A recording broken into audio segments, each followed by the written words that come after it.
What? Hello, everybody. Happy Saturday. Hope you guys are doing well. Hi, friends. Look who's here. Hi, everybody. I'm Briannah, also known as Queen Lemon. Yes. As if she even has to introduce herself. Stop it. We've been working on this for a while. We probably started throwing the idea around. You propositioned me and you started throwing the idea around probably 2 months ago, 2 or 3 months ago. And then we chatted about it for a little bit. And yeah, now here we are. I remember saying to you last week, like we had our first chat about it like 2 months ago. And I remember saying to you last week or the week before, listen, I need to put this on my calendar or else it's never going to get done. So here we are. And here we are. And I'm really excited to be talking about faster way to fat loss because we have been rage texting each other about this company for quite some time. Absolutely. In case you guys haven't heard about it, there's a company called Faster Way to Fat Loss.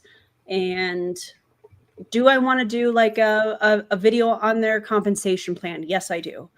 I'm sure at some point Brianna's maybe going to do a video on like the dietitian aspect of what they're doing. Maybe not that I want to, I would like to request that. I actually started a video on Faster Way a long time. I started like drafting out a script for it a long time ago. And then I don't know what happened. I think I got distracted or something. I don't know. It's probably my internship still. Yeah. Yeah. But yeah, it's one of the ones that's been on my list for a while. In Faster Way, I know what it is and understand it in terms of like what it is in terms of diet stuff. Like it's called it's a play on words. For those of you who don't know, it's called Faster Way to Fat Loss. And it's a play on words because their whole thing is like intermittent fasting, and fasting is as a holy grail. But that one, it confused me for a while because sometimes you think it's an MLM, but then sometimes it doesn't seem MLM-y, but then it also kind of seems like it might be MLM-y. So tell us what you know, Erin. Yeah. So from what I remember, as we were kind of going through and researching this company, it almost seems like it's a multi-level marketing tap dancing kind of thing, because from what I've seen and the videos that I've watched, you're making more money off of recruiting other coaches to become like certified or premier coaches. So I can't remember the exact language, which is not like, we're not here for all of that. We're just kind of chit chatting and letting you know like what company we're going to cover. This was actually a podcast that they posted publicly. Everybody publicly to YouTube. Faster Way. Calm down. Yeah, we didn't sneak into any Zoom chats or anything. This is posted to their YouTube. We will. Yeah, we will. But yeah, so it looks very MLM like. The certifications that they offer for, I think it was just shy of 5K, if I remember, seems to be something that is like a continuing education credit for people that are personal trainers and things of that nature. So it's really odd that they're saying that these people are certified and people are earning commission for signing up somebody as a coach to get certified. But if you don't have the credentials, the continuing education means nothing. So you're not really certified in anything. Right. And I remember when you and me were looking at the website, we saw NASM on there. I think I don't want to misspeak, but I think I remember also seeing AFAA on there. And I think I also remember seeing ACE. Yeah, I have feelings about that. Aren't you ACE certified? Yeah. And for those of you who don't know, I'm a former NASM certified personal trainer. Yeah. I'm looking at it on my phone. Also, can I just say my background totally sucks compared to yours? No, you're fine. You're here. We're happy. We're chatting. We're going to debunk some Huns and talk about pseudoscience. It's going to be a great time. You guys, this video is going to be really bad. Like me and Erin, not bad as in for like you guys watching it, but the one we're going to react to is going to be really bad. Me and Erin did like a little bit of a test run earlier this week, and we were not going to do a blind. I'm going to give some background now. Yeah. We're initially going to watch it through together and then react to it, having already had like notes and stuff. And we got maybe somewhere in the ballpark of 5 to 10 minutes into it. And it's a 30-minute video. And our jaws were dropping like every other sentence they said. And then I was like, maybe we should blind react to this so our reactions are more authentic.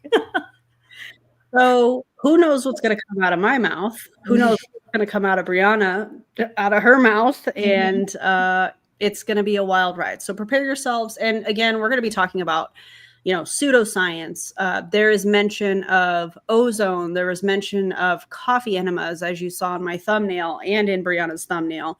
So please just, parasite cleanses. That was our favorite part. You guys will see that here shortly.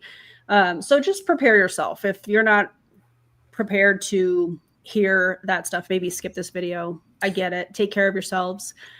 But if you're happy that I and us, that we have the opportunity to visit the lemonade stand, drop me a lemon in the comments, because I'm happy that we're here and that we get to do this together finally. Yeah, finally.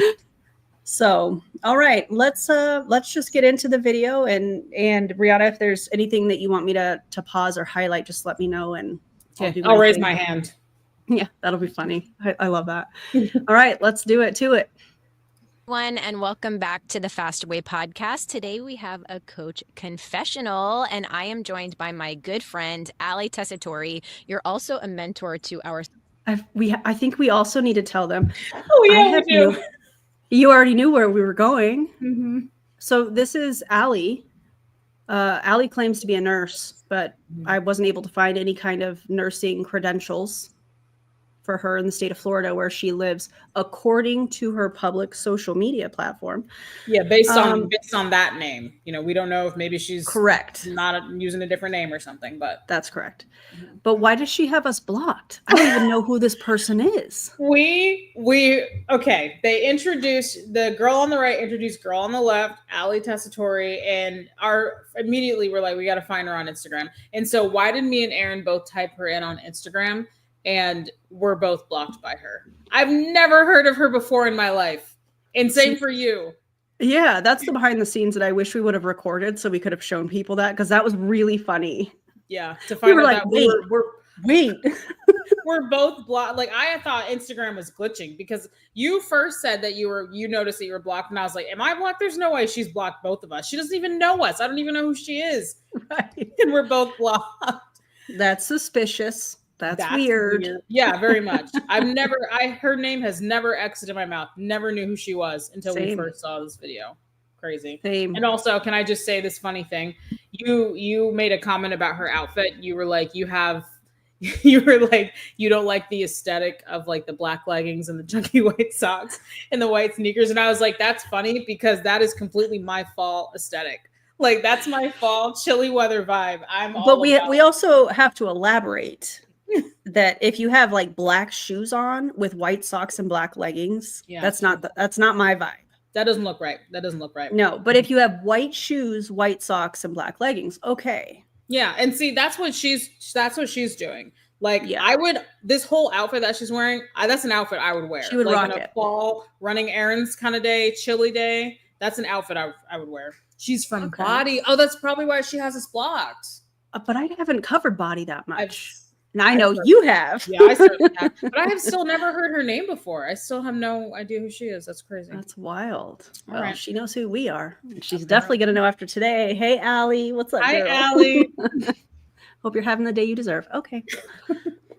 Certified coaches, and you happen to be certified in so many things as well. Exactly. Yep. You're like a hormone queen. I'm obsessed. Obsessed with all of it. Yes. And we're going to be talking about biohacking, which our one friend calls it biohazard by accident. And I do those little emojis with the biohazard. It's like warning.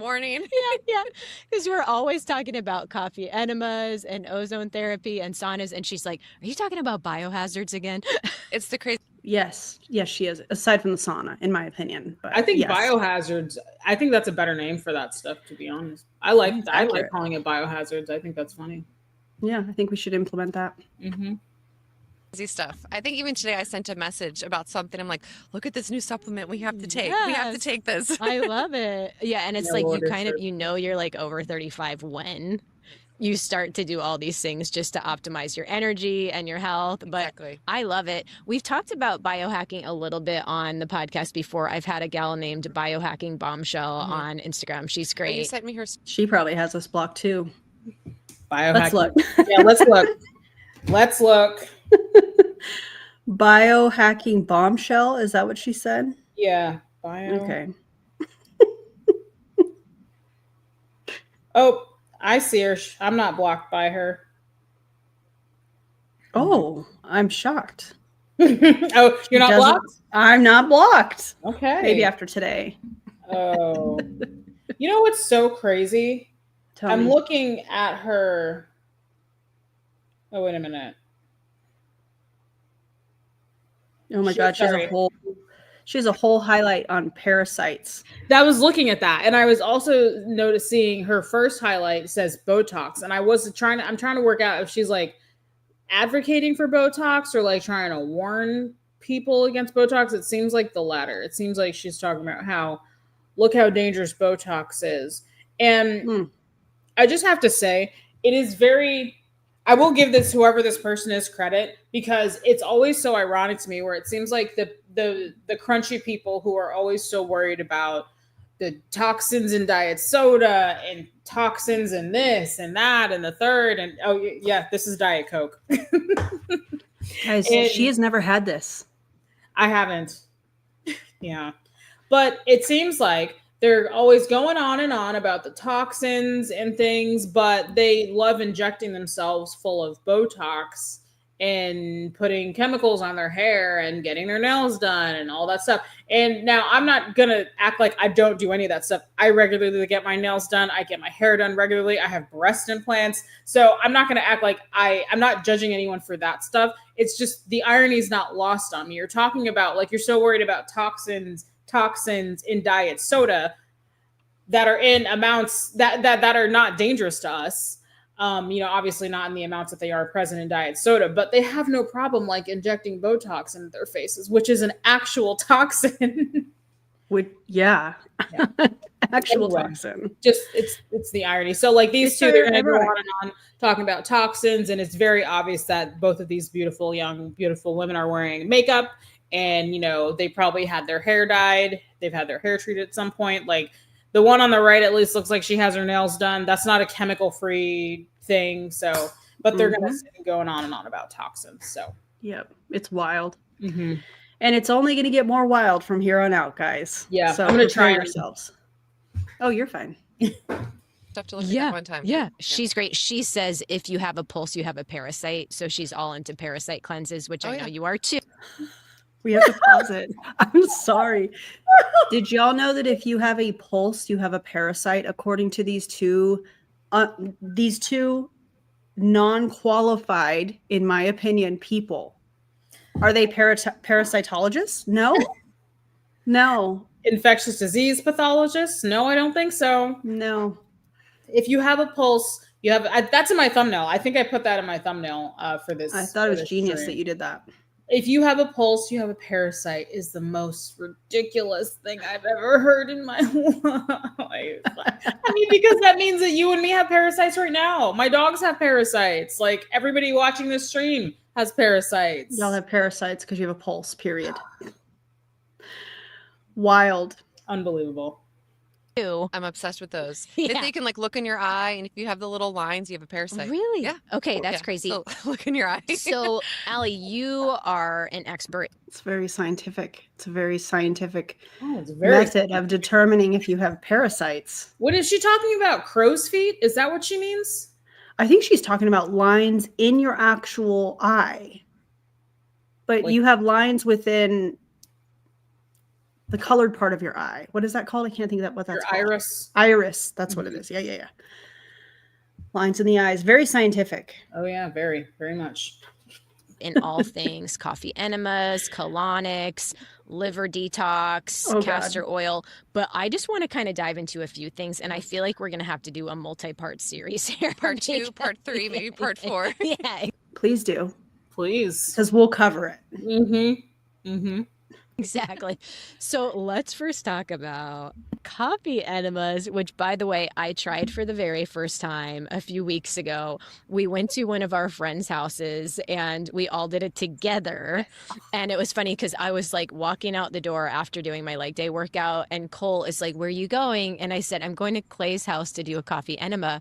And he's like, "Is Clay going to stick that up your butt?" I'm like, "No, we're all doing it. We're all doing it. administering it ourselves in separate bathrooms." Yep. Just all at the same time. Exactly. So let's talk about why you got into coffee enemas, kind of why and when, and then we'll share the benefits. And then I do want to kind of just talk through the process because I was so intimidated by it when I first started hearing about it. And so for everyone listening, we'll kind of go through the steps a little bit. I don't have any visuals with me, but I almost brought like the coffee enema kit and I was like, this is how you do it. Here's a tutorial, but we'll save that for another time. So when did you start getting into coffee enemas and why? I started doing coffee enemas probably a year ago. I've been in this space for 12 years and it started like, and I love your story that you've shared with hormones, PCOS and fertility. High blood pressure. Exactly. And mine started 12 years ago, right after I had Emmy. So Emmy and Emma, they're best friends. Okay. So mine started postpartum, 3 under 5, and Emmy was 6 weeks old. And I started to have just hormonal imbalances. Did she just say her child was 6 weeks old? 6 weeks old, and she started to have hormonal imbalances immediately after having a baby. Of course you did. What? What do you mean? Isn't that like don't you technically start to have hormonal imbalances like the second you conceive? Yeah. Maybe, or maybe not. And it takes a long time to heal after having a baby. And the fact that she's like 6 weeks after I had my baby, you know, I started having hormonal imbalances. It takes your body a long time to heal. Mm-hmm. And it just makes me wonder if this is kind of falling under that, the pressure to get into your pre-pregnancy genes, like that kind of language, that whatever, I don't know what I even want to call that, but that's what this feels like to me. After 6 weeks after, I should have been back to where I was. No, you just had a baby. What do you mean? Is so unrealistic. I hate that narrative. I mean, I'm not a mom and I don't have plans to become a mom, but I just hate that narrative. Just like as a woman, I hate that narrative because it's so unrealistic. It's so damaging too, because it's making people feel like, well, if you're not the same size, that there's something wrong with them. There's nothing wrong with them. The human body heals how it's supposed to heal, you know? And, I said this when we were first looking at this the first time. She said 6 weeks after she had her baby, she started to have hormonal imbalances. I believe that those were her exact words. And we wondered, did she actually go to an endocrinologist and get blood work done? And then the endocrinologist was like, okay, you have XYZ hormones are a little out of whack. Or if she just 6 weeks after having a baby felt a little bit tired, which I feel like is normal. Very, very normal. And then just decided, oh, I must have hormonal imbalances. Time to shove some coffee up my butt. Oh my God. I feel like it's more likely the latter. Yeah, I think so too. Which is even more alarming and even more sad that she felt the pressure to immediately snap back after having a baby. You know, it's gross. Yeah. My hormones checked and they were just all over the place. Yeah. And that's when I really became an advocate. Hormones checked by whom? Yeah. She said she had her hormones checked and they were all over the place. And I'd like to know, I'm curious which hormones. Technically, it's none of our business because it's like her protected private health information.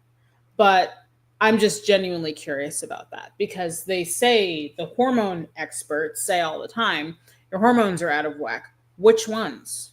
And how do they work? Yeah. Which hormones? Because there are a lot of hormones where if they're out of whack, it's just, what am I trying to say? Like a snowball effect of it will cause significantly, things will just get worse and worse and worse. And it will cause just a whole downward effect of a bunch of other things going wrong for this one hormone to be even slightly out of whack. Like insulin, for example. Insulin is a hormone. If your insulin is out of whack, that's hypo or hypoglycemia or diabetes, some type of type 1 or type 2 diabetes. So like which hormone and how out of whack is it? Yeah. And who did the measuring? Mm-hmm. I forgot to run the disclaimer. So let me do that real quick and we'll be right back. My apologies. Disclaimer.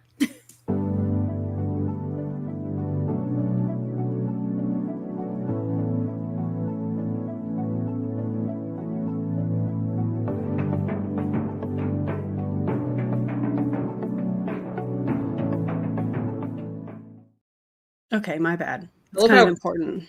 It is. I like how quick and to the point yours is too. By the way, her disclaimer, that applies to me too. And I'm just putting that out in the universe. That's why we're playing it here together. All of Yes. this applies. All covered under fair use. Nueva, calm down. Okay. We're not talking about Nueva, but anyways. For my health, and I couldn't find the answers mainstream medicine, Right. So I became an advocate for myself, and I started to really dive deep and become a patient for myself, an advocate. That's when I got my certifications, and I started to realize that there were so many other non-medical interventions I could do to help heal my hormones, to help heal my gut, and just to have overall longevity, and just to feel my best. So I started with some things that we'll talk about maybe on a different podcast, but eventually I realized there was something called coffee enemas, and I started doing those a year ago. And I am a nurse, so putting things up my butt doesn't make me nervous. Okay. Now, This was where my jaw dropped. She said she's a nurse. the way that she said this makes it seem like she has a current nursing license. I agree. But from what I have found, she let that lapse in 2023.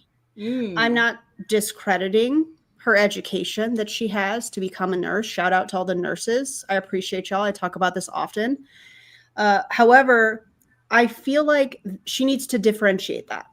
If you're going to say, I'm a nurse, trust me, bro, put coffee up your butt, you probably should say, oh, but my license lapsed in 2023. I feel like that's important information that she's withholding from this audience, while also using the appeal to authority by saying she's a nurse. Trust me, put the coffee up your butt. And that's manipulative, and I don't like that. And I think I asked you this when we were texting. You searched the name Ali Tessitore, right? Like I can't remember. I found her name. I found her full name. I just can't remember what it is. I guess I assumed Ali was probably out for something like Allison or Alexandria or something like that. Yeah, I can't remember what it was, but Also, I did find it. Okay. And based on that information, you can infer there's probably this Ali Tessitore. Correct. Yeah. Okay. In my opinion. We'll just say it that way. In our opinion. Yeah. Maybe. Yeah. Also, can I just say, they have some plastic jars back there, and there's lemons in one of those jars, and I just really don't appreciate that. And that's all I'm going to say about it. So disrespectful. Mm-hmm. So disrespectful. Like, I would do enemas in the hospitals on kids. Like, I don't know if you have kids, when your kids are sick, like sometimes you'll do like a suppository. Like, so honestly, I feel like for moms, I'm like always sticking things up people's butts. Like Exactly, literally later today, I'm not even kidding. I'm probably going to have to do an enema on time. So I'm As Luna, I agree with you. What you're saying. I'm Erin? with you. You're a mom. Chime on. I'm a mother. I can't really recall where, I mean, my kids are 18 and about to be 12. So I can't really say that I recall the last time I put anything up their butt, because that's weird. Also, the fact that she said, the way she just said, I'm probably going to have to do an enema for him later. Like, the way she said that makes it seem like, is her child going to like do something for her to prompt her to feel like, you know what, you need coffee in your butt? Like, is something going to happen? Like, is she going to, I wonder if your kid like going to do something? You know what I'm saying? Like, she just, enema later. And not differentiating whether she's talking about a coffee enema or like a regular enema for like constipation or something like that, as if there's no other treatment for constipation. Yeah. Luna agrees. She's right. Is that Luna? Is that her? That's Luna. Hi. Somebody said enemas as punishment. It's weird. That's weird. I will say Ali did mention that she's worked in a hospital And she's used to shoving things up people's butts and doing enemas. For those of you who don't know, I'm an inpatient clinical dietitian. I work in the hospital setting. So I also work in a hospital. I don't get involved with enemas. But something that my hospital does is we use molasses as part of our enemas, which I never heard of before. But I remember when I was an intern, the other dietitian I was with, she's showing me tube feedings in ICU, and there was jars of molasses in there. And I said, "What's that for?" And she said, "Oh, they do enemas with those molasses. I think they use water, but I just never heard that before. I thought it was wild." But yeah, when you told me that the other day, I was like, I've never heard of that. That's so interesting. Yeah, it is. Used to it with butts. Exactly. It is what it is. Like if you're a mom, you're just you do what you got to do. Yeah. You do what you got to do when you're sick. Yep. And in the holistic integrative world, there's a lot of remedies like coffee enemas that are just incredible for healing, for hormone balance, for gut health, for digestion, for skin, autoimmune, and coffee enema is one of those. And how would it be? Can I just say, coffee enemas do absolutely none of those things that she said. Coffee enemas are not proven conclusively to do absolutely anything. In fact, there has been plenty of instances in which they are harmful. So everything she just said is absolutely categorically false. What I would like to add to that is this. Wrong, wrong, wrong, wrong. Wrong, wrong, wrong, wrong. You're wrong. You're wrong. You're wrong. Not you, Briannah, obviously, these two. That's funny. To hormone balance in particular, just because you're able to detoxify maybe toxic estrogen because your liver is functioning more optimally. Yes. Toxic What is toxic estrogen? I couldn't even say it. What are you talking about? Toxic estrogen. I know you're looking that up. You're looking that up right now, aren't you? Because what is toxic estrogen? I have never heard of it. Estrogen. Hang on one second. Parenting, just a moment. Mm-hmm. Okay. I'll read this. I just typed toxic estrogen in Google, and the AI overview says, while estrogen isn't inherently toxic, excessive or unbalanced estrogen levels can lead to various health issues. Well, that's obvious. Yeah. Excess can be associated with conditions like fibroids, endometriosis, PCOS, and increased risk of some cancers, particularly breast and ovarian. I mean, that's all stuff that's obvious. And that's stuff that is well known in the healthcare world. Okay. So I don't think toxic estrogen is a thing. I think she's trying to say in a weird way, excess amounts of estrogen, but again, the generalizing and not being specific enough in what they're saying, I feel like is intentional almost. Mm-hmm. I'm going to say this so people think that I know what I'm talking about. Oh, I'm a nurse. Okay, well, hey, Allie, how about you tell the whole story? Mm-hmm. Mm-hmm. You know, it's interesting. Mm-hmm.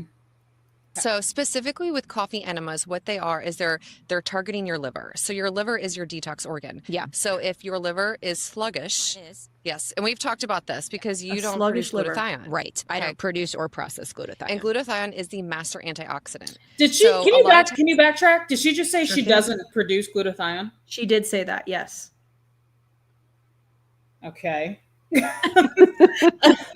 Do you still need me to back it up? But yes, she did say that. No. Okay. Yeah. What happens if you don't create glutathione?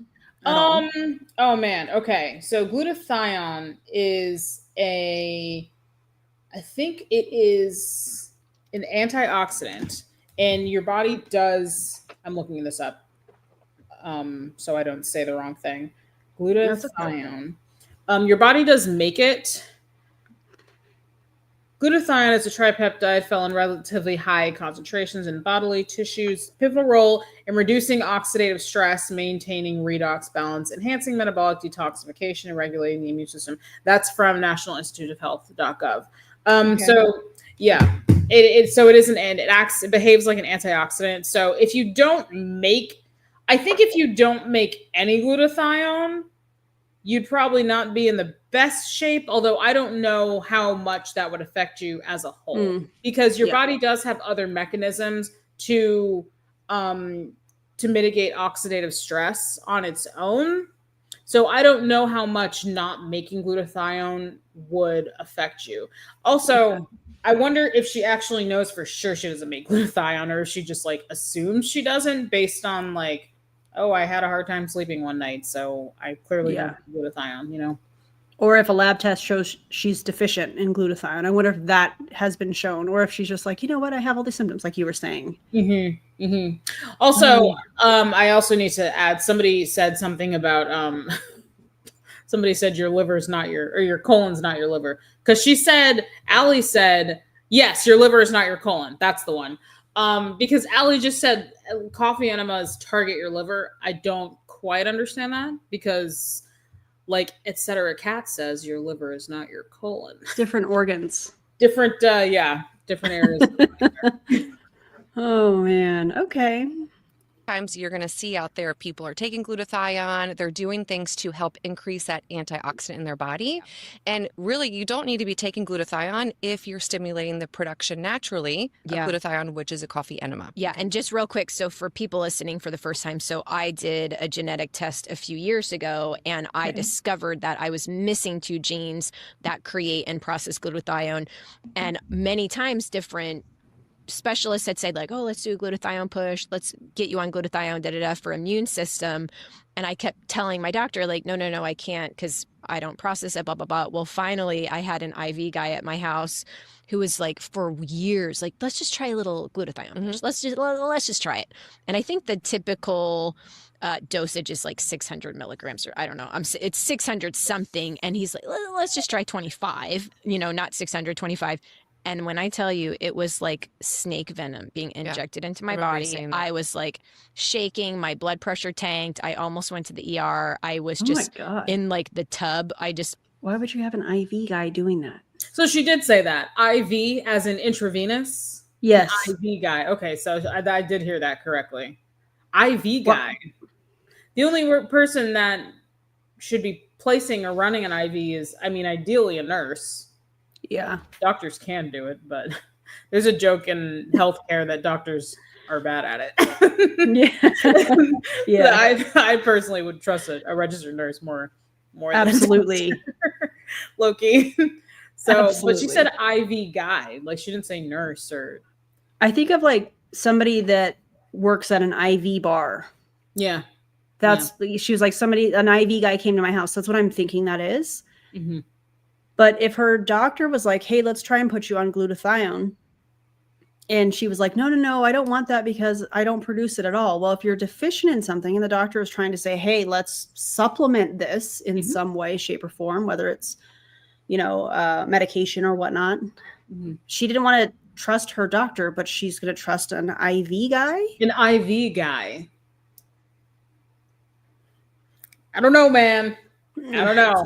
It's a little odd to me. Mm-hmm. Put my head under the water in the tub for like 2 hours straight and just let it process out of my body. But anyway, long story short, I can't do glutathione, but there's still, there's so many benefits to doing something like a coffee enema, even if you're in my situation. Exactly. But didn't Allie just say that the reason that she was doing coffee enemas was to produce glutathione? I'm pretty sure I heard her say something like that. I think that's what she did ultimately come to. Like she said, if you're not making glutathione, you have to stimulate I think that's when she brought up the liver, I think. Yeah. And then that's how she like connected coffee enemas, because apparently to her coffee enemas target your liver. So if Allie said that, and then we have, I think her name is Amanda. Mm-hmm. And then Amanda is saying, oh, I can't do glutathione. But if the point, according to these two, is to do coffee enemas to stimulate glutathione production, essentially. Mm-hmm. The irony in that is also, yeah, it's not right. Yeah. Okay.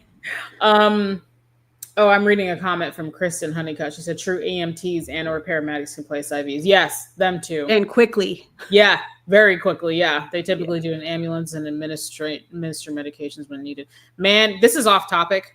Logic isn't logicking. This is off topic, but my office at the hospital where I work is right by the ambulance bay to our emergency room. So, and there's a big window right there. And I've seen some stuff, man. I bet you have. That's a Yes. lot. So much respect and admiration for first responders. Absolutely. Absolutely.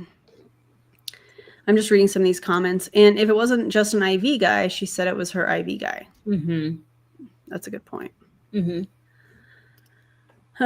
About 3 months ago, my blood test showed that I lack iron at my doctor, not a guy. You mean your iron guy didn't tell you that? How dare him? And so it doesn't just only trigger the production of glutathione, but it helps also increase the flow of bile. Yeah. So bile is very essential to your body with your gallbladder. And you saw in my stories. We got to talk about that later. Yeah. So I did a liver gallbladder flush and stones came out. And so what happens Hundreds is and hundreds of stones. Yeah. I mean, hundreds of stones. So what happens is you want the bile so that the bile flushes out the toxins, the gallstones, the debris that is in your liver gallbladder. Yeah. So what the coffee enema does is when you perform the enema, it goes right to the liver. So it targets it. So it's almost like, you see me? Uh-oh. Yeah, I can. She said bile flushes. What did she say? I think she said bile flushes out toxins, right? She said it flushes out those toxins. That's not the purpose of bile. The purpose of bile coming from your gallbladder is to help you metabolize, break down fat, lipids. And then she also, this is the part where you and me got hung up for a few minutes because she said she did her flush or whatever. And then she said hundreds of gallstones came Hundreds out. and hundreds. Yeah, she said hundreds. And you and me were wondering, like, where did they come out? Like, did you throw them up? Did they come out of your butt? Like, how did they come like out? in her poop, like Yeah. hundreds and hundreds, you guys. Like it's This person, this comment, Becca, you see which one? Yep, I see. Yes, as someone who has had gallstones, passing gallstones would hurt like an MFer. Yeah.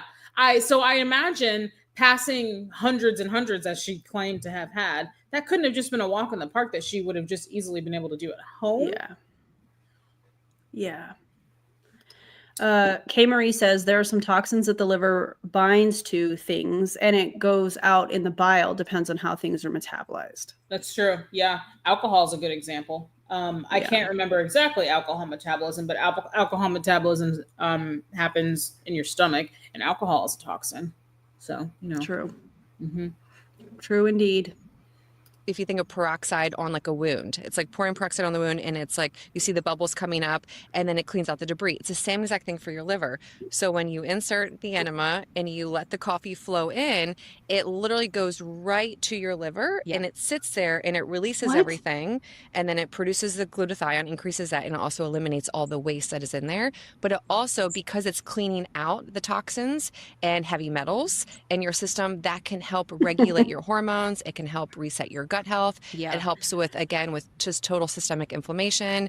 It's been known to improve like skin disorders. So it really helps with a variety of conditions. And there's coffee enemas. That was the most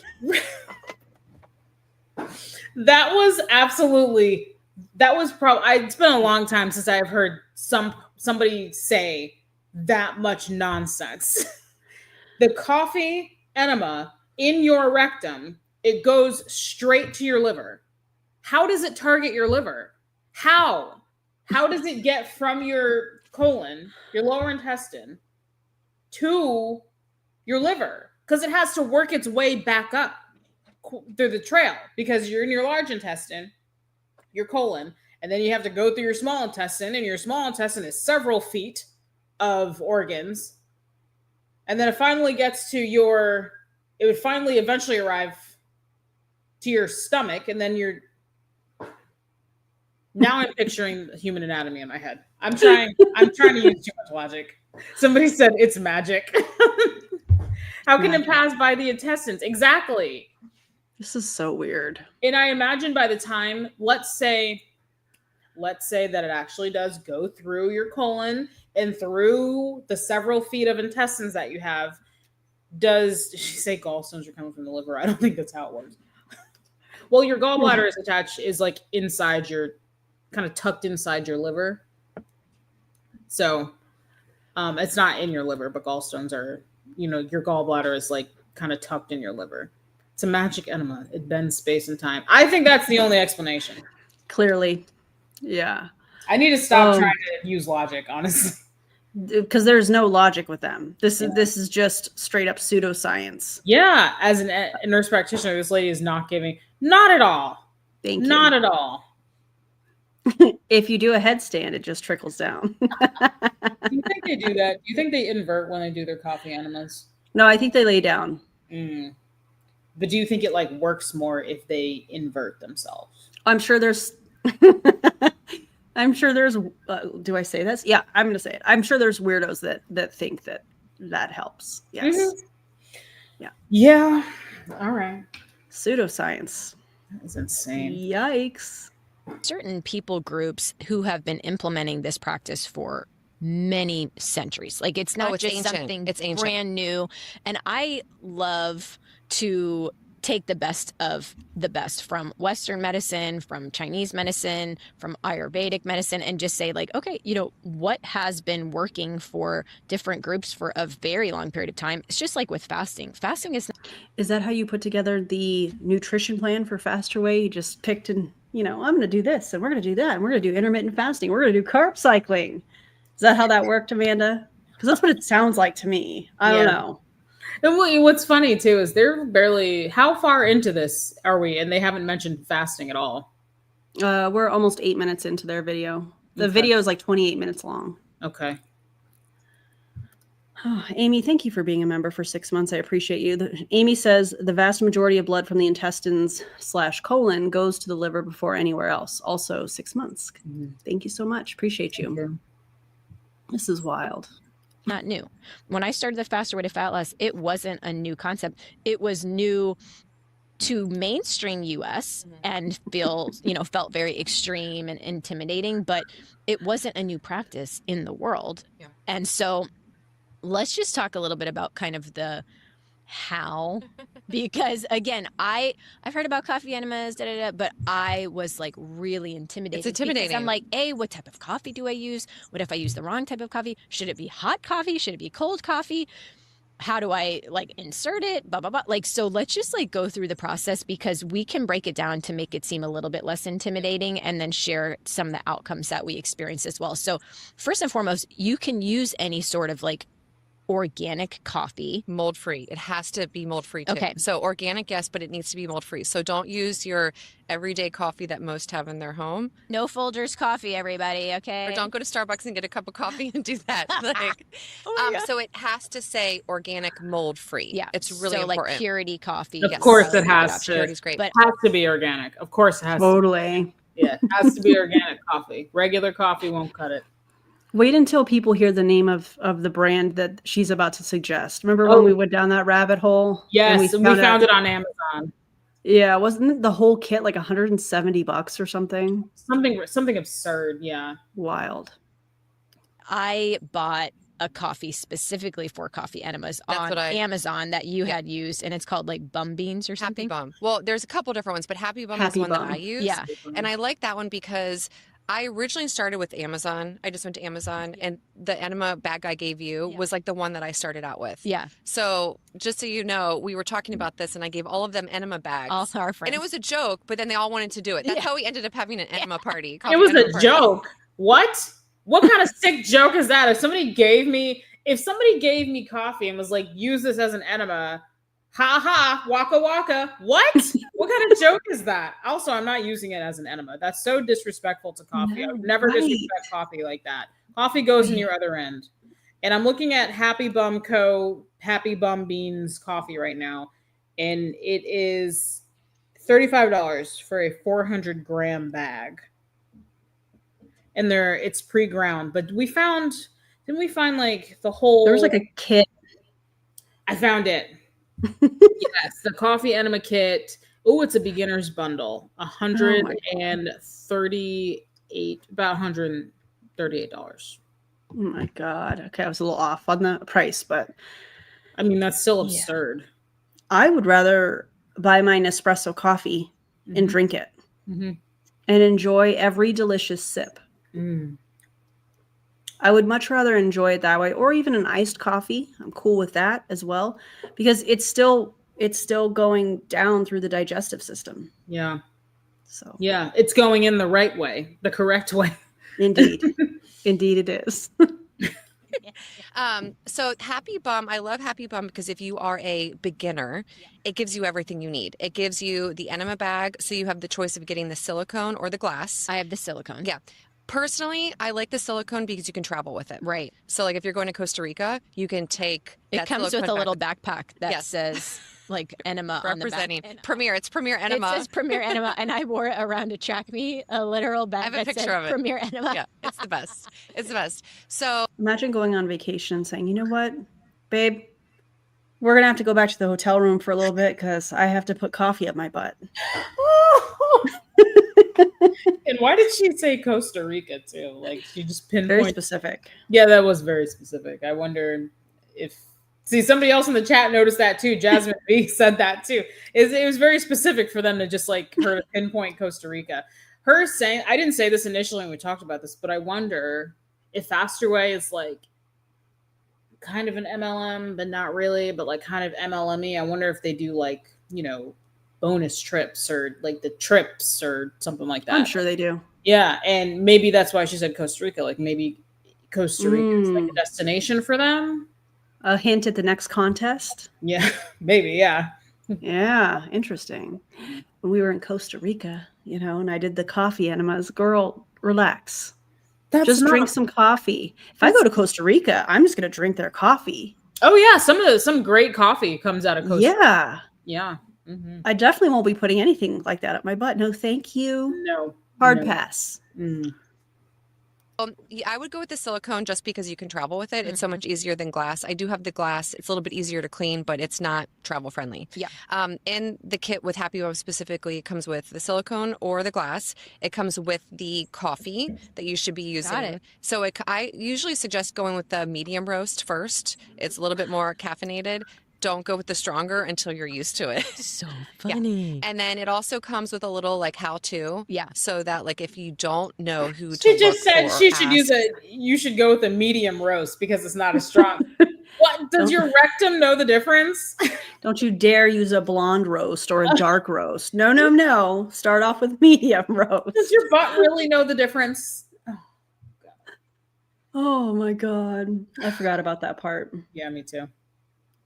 It gives you all of the instructions. What is in that the booklet. worst that can happen if you put the wrong? Do they have a burrito for this?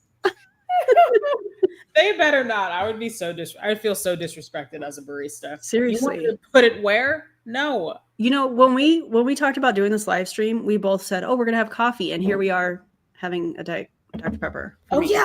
I We know. forgot. I even said I was gonna remind you, and I didn't remind you. Yeah. That's my And- bad, friend. But I we're both apologize. drinking diet soda, so we're both drinking toxins, doing our part. Toxins, piss according off to these Yeah. people, individuals. Yeah. Amy C News says they are 1,000. I'm gonna say 1,000, 1,000,000% on MLM. I think that's 1 million. Mm-hmm.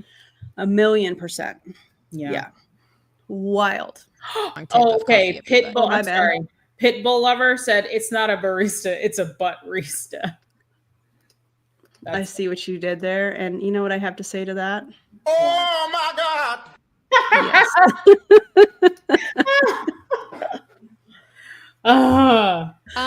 Maybe the jitters, like more Oh, energy. So okay. because if it's going to have more caffeine, more Yeah. milligrams of caffeine, you can get like jittery because it does boost your energy. Got It's it. like drinking a cup of coffee, No, put up it your butt. I'd rather drink the cup of coffee. Yeah, I'd rather just drink a cup of coffee. Lizzie, thank you so much for the super chat. Pretty sure this is a crime against coffee. Oh, You know what? absolutely. Absolutely. This should be considered a war crime, putting coffee up your butt. I agree. I agree. There you go. So it does, but it gives you more energy in general. Yeah. So that's why they say start medium. Also, it can give you more loose stools. So you shouldn't have. Which didn't happen to me. No, Diarrhea. and everyone reacts differently. So if someone has a more sensitive GI issue, Yeah. GI issues, digestive tract, they might Like our friend Yeah. couldn't hold it very long. She had a hard time. You're She supposed to hold lasted it for like 3 minutes. Yeah. And you're supposed to hold it for 10 minutes. That's the ideal. Yeah. So she That sounds so uncomfortable. Okay. I have never done an enema before in my life. So I don't Same. know how. Okay, you haven't. I was going to ask you. No. I don't know. I don't understand how they work. So Charlene's drinking. Good for you, girl. So what I imagine them to be, and I'm sure there's people in the chat that know more about this, but they have the container with the coffee, the cooled coffee, and then they have the hose and the attachment that they use to insert that into the bum.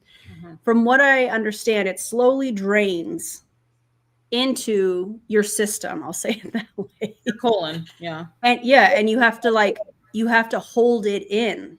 Yeah. For a specific amount of time. And then what do? You take that out and like rush to the toilet and hope you don't like shard it all out. I don't understand. So are you just clenching until that part? I don't know. She also said so many questions. Yeah. She also, I just want to point out, she said it gives some people diarrhea.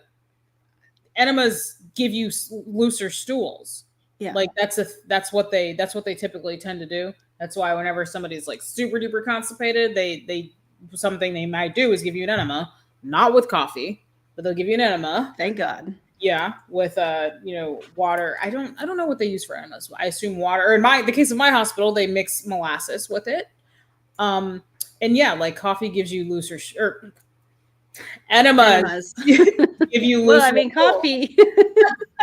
That's what they do. She said that like that was like it's crazy. She said that as if that was something that is out of the ordinary or like crazy, but it's like, I thought you were a nurse, girl. Yeah. When you looked her up, did it say, or the Allie testatory that you found, did it say what kind of nurse? Like registered nurse, LPN, nurse? Registered nurse. Okay. Yeah. Okay. I was just curious about that. Yeah, this is wild. you could only hold it for like 2 or 3 minutes. So we have other jokes. Which, about by that, the way, one thing that I was not aware of when I had heard about coffee enemas in the past is really it's best to do immediately after you have a bowel movement, or literally do a mini enema prior to. You want to empty your bowels. That was actually surprising because I just assumed, oh, this. I'm sorry. That sounds really uncomfortable. So uncomfortable. If you have to, if you know, like if you're somebody that your routine, you have a routine around going to the bathroom, pooping, and they're like, okay, wait, hold on. I know that I'm going to want to poop in the next hour or so. So you do a mini enema. That sounds awful. You already know it's coming. It's brewing, literally. Unintended. Yeah. And you're going to do a mini, and that sounds awful. Because usually, like medically, the enema gets done because you're constipated. But if you know you have to poop soon, or like you already have a poop, like why do you even need to do the enema? It sounds like torture. It's shoving things back up your butt after things just came out of your butt too. Yeah, it's weird. This is weird. Mm-hmm. We're not even at like the parasite cleanses and stuff. We haven't even gotten there. Oh my God. This is going to create a situation where it is the enema and it causes me to have a bowel movement, but that's not the case. You wait until afterwards, or you just do a mini enema on yourself and then you do the actual coffee enema, and you don't actually release. I didn't release poop. It was just pure coffee. Yep. And that's why you're supposed to have the bowel movement before, because you want to hold it in as long as possible. Yeah. So it helps sit in the liver and help break everything up. And doesn't it cycle through 5 times in 10 minutes or something crazy? So it's literally going through to your liver 5 times. It's just like flushing it constantly. So that's why you want to keep it in there as long as possible. Yeah. How do you know that is happening, Miss Allie? How do you know how many times it's filtering through or flushing through or whatever you just said?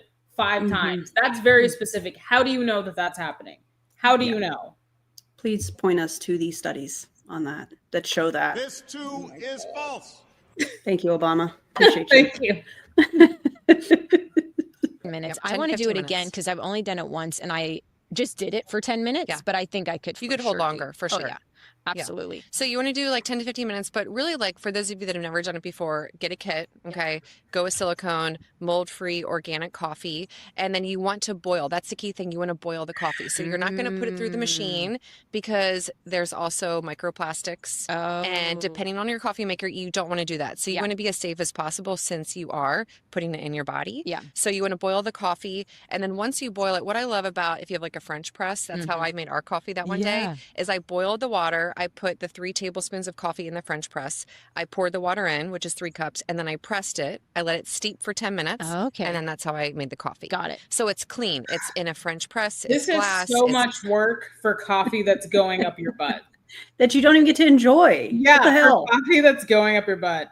Can I just say, Ace just texted me, and my mother-in-law is currently watching us. Oh, hi, mom-in-law. Hi, mommy-in-law. I love her. Hey, mom-in-law, do you think that Briannah and I should stream again or, occasionally, because she is a very busy individual, as am I. Do you think we should do this again? Do y'all think we should do this again? Let us know in the comments. Yes, I'll let you know if she texts me. Yeah. But hello, glad you're here. Thanks for watching. It's awesome. Made with, stainless steel, not aluminum. It's not in a regular coffee.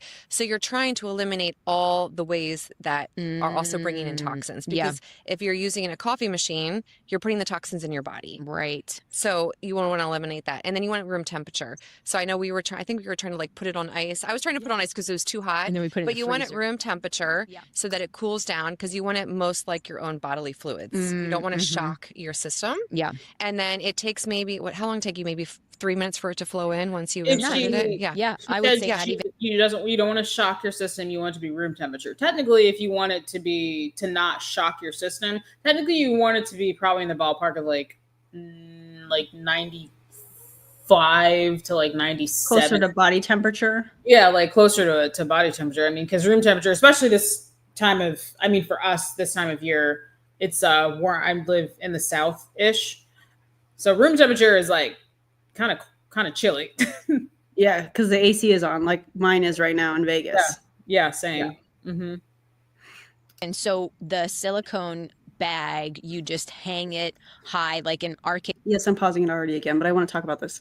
Charlene says, this is so wild that they posted this publicly. And the thing is, they posted this publicly on the Faster Way to Fat Loss YouTube channel. Yeah. This isn't like Amanda's personal YouTube channel, where she's expressing her opinions or whatever.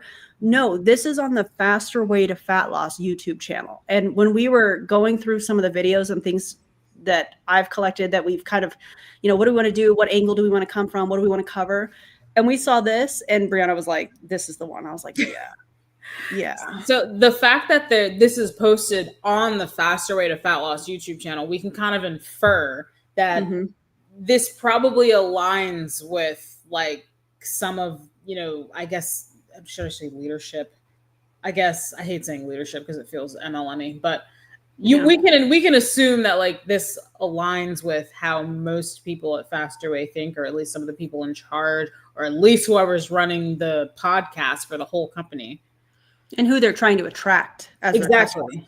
Yeah, there's a certain kind of people that you attract with things like this. Mm-hmm. Oh, my mother-in-law texted. She said that we should do this again. Oh, good. She said, if I shouldn't Keurig my coffee enema, I probably shouldn't drink it either. She loves her Keurig. Keurigs are good. I had a Keurig before I had my Nespresso, and now my Nespresso is everything. So mom-in-law, if you haven't tried an Nespresso, if you decide to upgrade or your Keurig, check out the Nespressos. I'm a fan. If you like creamy kind of coffee. Okay. Yeah. Okay. That's good to know because I'm in the market. We still have like a $5 Walmart coffee. Coffee. You deserve a nice machine. Yeah. I want something fancier. I know. We talked about it. And I want you to have that. But in the meantime, you should look at the Nespresso machines. Everybody has told me that. I think I probably will. I waited a long time. And then one day what did we have before? Did we have a Keurig before? I think we did. Mm-hmm. It broke. And I was like, all of my friends were telling me to get an espresso. And I was like, why? Tell me why. And they're like, the coffee is so good. See, look at all the comments. Hey, Jen, how's it going? Jen says she loves her Nespresso. Same. The coffee is really creamy. Mhm. And it's, I have a frother. I have all of that. Not the Nespresso brand, but Okay. Yeah. All right. Worth it. All right. I'm listening Yeah. to you guys. Okay. Oh, yeah. And happy Mother's Day to my mother-in-law and to my mom. Yeah. My Happy mom- Mother's Day, everybody. Yeah. Everybody. Happy Mother's Day weekend. Yeah. We all were in different bathrooms, so I hung it with like a basically hanger on the shower curtain, or like just a little hook behind the door.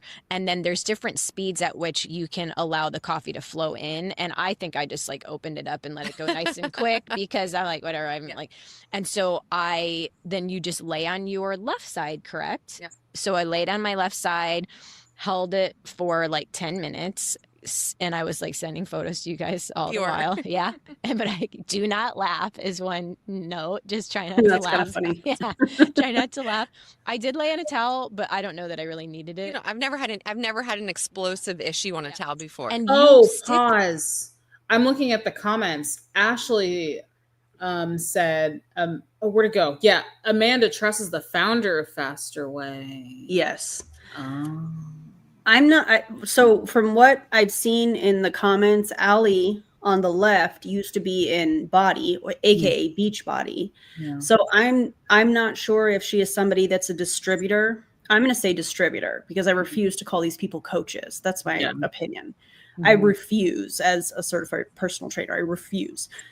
So I don't know if she's a distributor in this company. I would assume possibly. I'm leaning towards, she probably is, but do I know that for sure? No. So they just are doing this podcast on coffee enemas, parasites, and ozone, and what else was it? Biohacking. Yeah, biohacking. I think all that stuff falls under the umbrella of biohacking. And, you know, you brought this up when we were talking, when we first started to preview this. It's just driving me insane that their Eat Your Heart Out sign is not lit up. Forgot about that.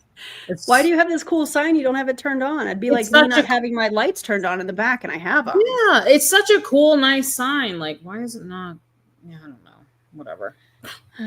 Turn it on, Amanda, because I know you're going to see it. Or Allie, who has us blocked for whatever reason. Now she has a reason, I guess, to block us. I don't know if she did before. Maybe she just was feeling salty. I don't know. So. The actual enema, I don't know what you call it, nozzle up about, was it like 6 inches? I mean, it's really, if you order a kit, it's the full length of the insertion. Until the shoulder. It's like this. Yeah. It's about that. And you do want to like lubricate it with coconut oil. Right. Which when I do my ozone therapy, rectal insufflation, I stick it. Oh my God. Ozone therapy. Briannah, please make it stop. What is ozone therapy? I mean, like, I guess I know what it is, but like, what is it? Let's look it up. You looked up the last one. Let me look this one up. Like, I know what it is, but what is it? Also, can Just I say somebody named Kitty Chat made a comment about how her mom is, I think, currently in the hospital, and she believes this might be her mother's last Mother's Day. And I just want to extend. Yeah, I'm sorry to hear that. I want to extend my heart and hugs to you. Sending you lots of love. Thank you for sharing that with us. You know, I'm sure that's not a fun thing to talk about. No. Okay. Ozone therapy, went to Google, AI overview. Good God. Just like you just did. Ozone therapy is a medical treatment that uses ozone gas, a form of oxygen, for therapeutic purposes. It involves administering ozone, often in a mixture with oxygen, through various methods like injections, topical application, or even by inhaling ozonized water. Ozone therapy is used to treat a variety of conditions, including musculoskeletal disorders, infections, and even some types of cancers. Is ozone, I'm going to go out on a limb and assume that it's probably pseudoscience, but like, is ozone therapy actually like, is there evidence to support it? Let me look. Let's see. Again, from the AI overview, just a quick search here. It has demonstrated some evidence of effectiveness in various applications, particularly in pain management, wound healing, which kind of makes sense specifically with the wound healing. And some infectious disease contexts. However, the strength and validity of the evidence vary depending on the condition and the quality of the studies. While some studies show promising results, more rigorous, well-designed research is needed to fully establish its effectiveness and safety. Keyword safety, especially in areas like cancer treatment where current evidence is inconclusive. Ozone therapy. Yeah. Interesting. Up way further. It's like 10 inches. So that was actually less, but it She is did, wider. yes. And it's small. So, and there's different tips that you can use. I would suggest using the smallest tip. Yeah. Don't To start. Yeah, to start. So you lay on your left side, you let all the coffee go up into your butt. It's then going to cycle through. Okay. That's the second time she said lay on your left side. I wonder, but they haven't said why. I wonder if maybe that's just like what she does.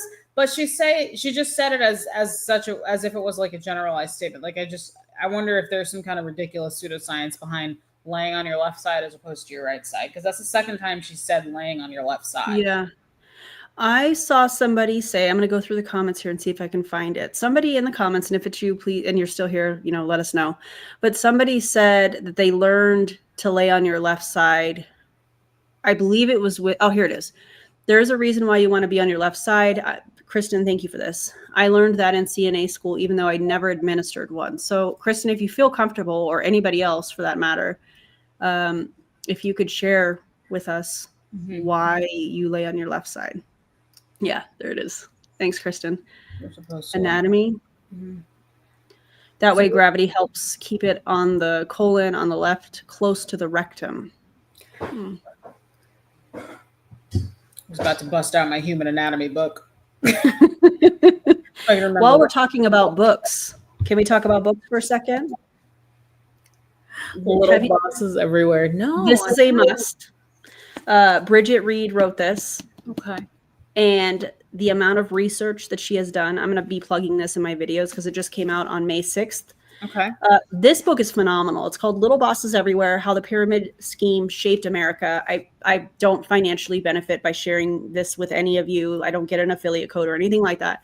I'm about halfway through the book, and it's incredible. Highly suggest if you were looking for an anti-MLM, anti-pyramid scheme book, this is a good one. You can get it straight from the publisher. You can get it on Amazon if you shop on Amazon.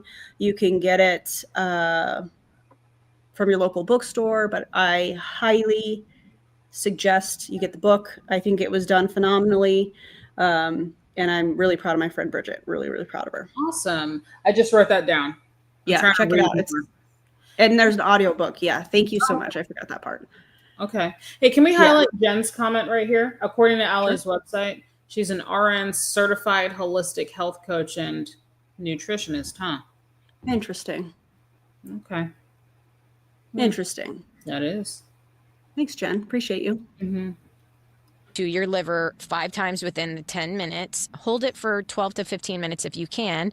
And then you just get on the toilet and release it all out. Exactly. And ideally, you're feeling... Sorry. You get on the toilet and you release it all out. Listen, I'm thinking that this sounds like Bridesmaids. Oh, yeah, you said that. And Melissa McCarthy she was doing it on the sink, and she was like, it's coming out of me like lava. Like hot lava. Have you seen that movie? Please tell me you've seen that movie. Oh, man. If not, you should. That scene is so foul, but it is so funny. So funny. Energized. Ideally, you're feeling like your liver's a little bit more optimal, where mine is like very sluggish in general. Cool. Yeah.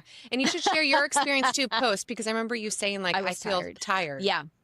I was tired. You were like, I think I need to take a nap or something. I would have to do it again to see if I have that same reaction. To be fair, it was a Saturday, so it's like I've had the whole work week ahead of me. I did my leg day that morning. And so was I tired from the coffee enema, or was I just tired? It's hard to say. That's fair. But leg days take me out. Oh, yeah, absolutely. I do you like doing leg days? Yeah, I like leg day.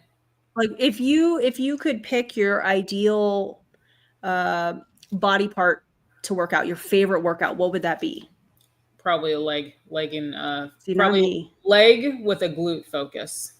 I do like glute workouts, but typically I don't like leg days. I do them because we don't skip leg days over here. No. We don't do that. Unacceptable. But I would prefer doing upper body any day of the week. Really? Specifically shoulders. Yes. Yeah. I love it. I love leg day. Yeah. They're my What favorite. do y'all think? What Jen says leg days are the best days, and I agree. Oh. I mean, I do them, but they are not my favorite. They take me out. You do it, but you complain about it the whole time? Hell yes, I do. Yes. Just internally. Anytime you do any type of detox, Yeah. whether it is coffee enemas, castor oil liver packs, any of the remedies that we're talking about here today, Right. you can be symptomatic. You can have a positive experience, meaning like you can have more energy, you feel like you can go run a marathon, you feel lighter, you're less bloat, or you can be the other side where you can have detox symptoms where you can feel tired, Headache. have a headache, you know, so that's why it's really important to make sure you're hydrated, make sure you're eating clean Feeling food, tired make sure that and if your having body's a headache. Feeling tired and having a headache is the most generic symptoms I have ever heard. Mm-hmm. I feel tired. I have a headache. I just don't even know what to say to that. Those are detox symptoms. I think that's what she just said. Yeah. Those are detox symptoms. Feeling tired and having a headache. There's no other possible reason why somebody might be a little bit tired. Maybe not that they work 6, 7, 8 hours a day and then went to the gym. Or maybe you have a little bit of headache because you've been staring at your computer screen or something all day, or there was maybe you haven't eaten. Yeah. Maybe you're hungry. Maybe you're a little dehydrated. Who knows? But no, those are detox symptoms. That's why you're tired and you have a little headache. And those symptoms are, Ellie's a certified Faster Way coach. Yeah. There's our answer. It's so easy. When quacks and the charlatans and the crunchy people are trying to sell you some garbage, they love to use symptoms like that because those symptoms are so general and it kind of covers everything. You can say, oh, do you feel tired sometimes? Oh, you have a sluggish liver. Oh, you have parasitic worms. Oh, you have this, and that. But don't worry, this supplement will fix you feeling tired sometimes. I also think that that's a dangerous, I don't know exactly what I want to call it, but it's not taking into account people that struggle with things like chronic fatigue. Yeah. You know, where there's some sort of a chronic thing happening, and are you tired? Are you in pain? You know what I mean? Like it's so general that it's a way to try and have it they're presenting it like it's something for everybody because everybody's tired at points in their day. It's a normal process. Exactly. And also, she said sluggish liver. Maybe we'll stop yapping and let her talk more about that. But sluggish liver. I said this when we were talking. Your liver is one of the most important organs in your entire body. When I was in school and I was taking my nutrient metabolism and physiology classes, my professor said something that I'll never forget. She said, your liver is so important. You can't go an hour without your liver. Wow. So if your liver is not functioning even a little bit, you would know. Mm-hmm. You would know if your liver is even not doing a little bit bad. You would know it. That's how. There'd be symptoms. Oh yeah, 100%.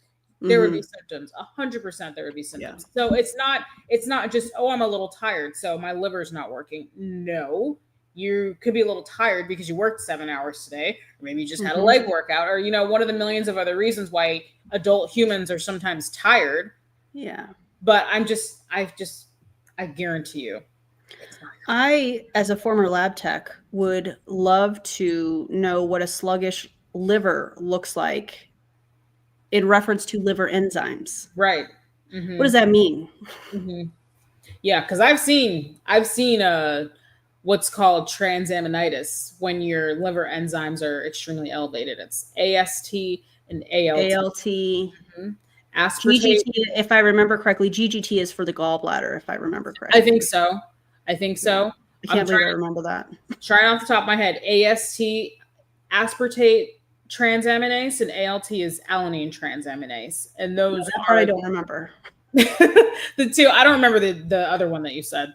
And those are the GGT. Two enzymes that are created by your liver. And whenever you're doing like liver functioning tests, they always test for those to see what they're doing, if they're really high, if they're really low. So like sluggish liver, that's not a thing.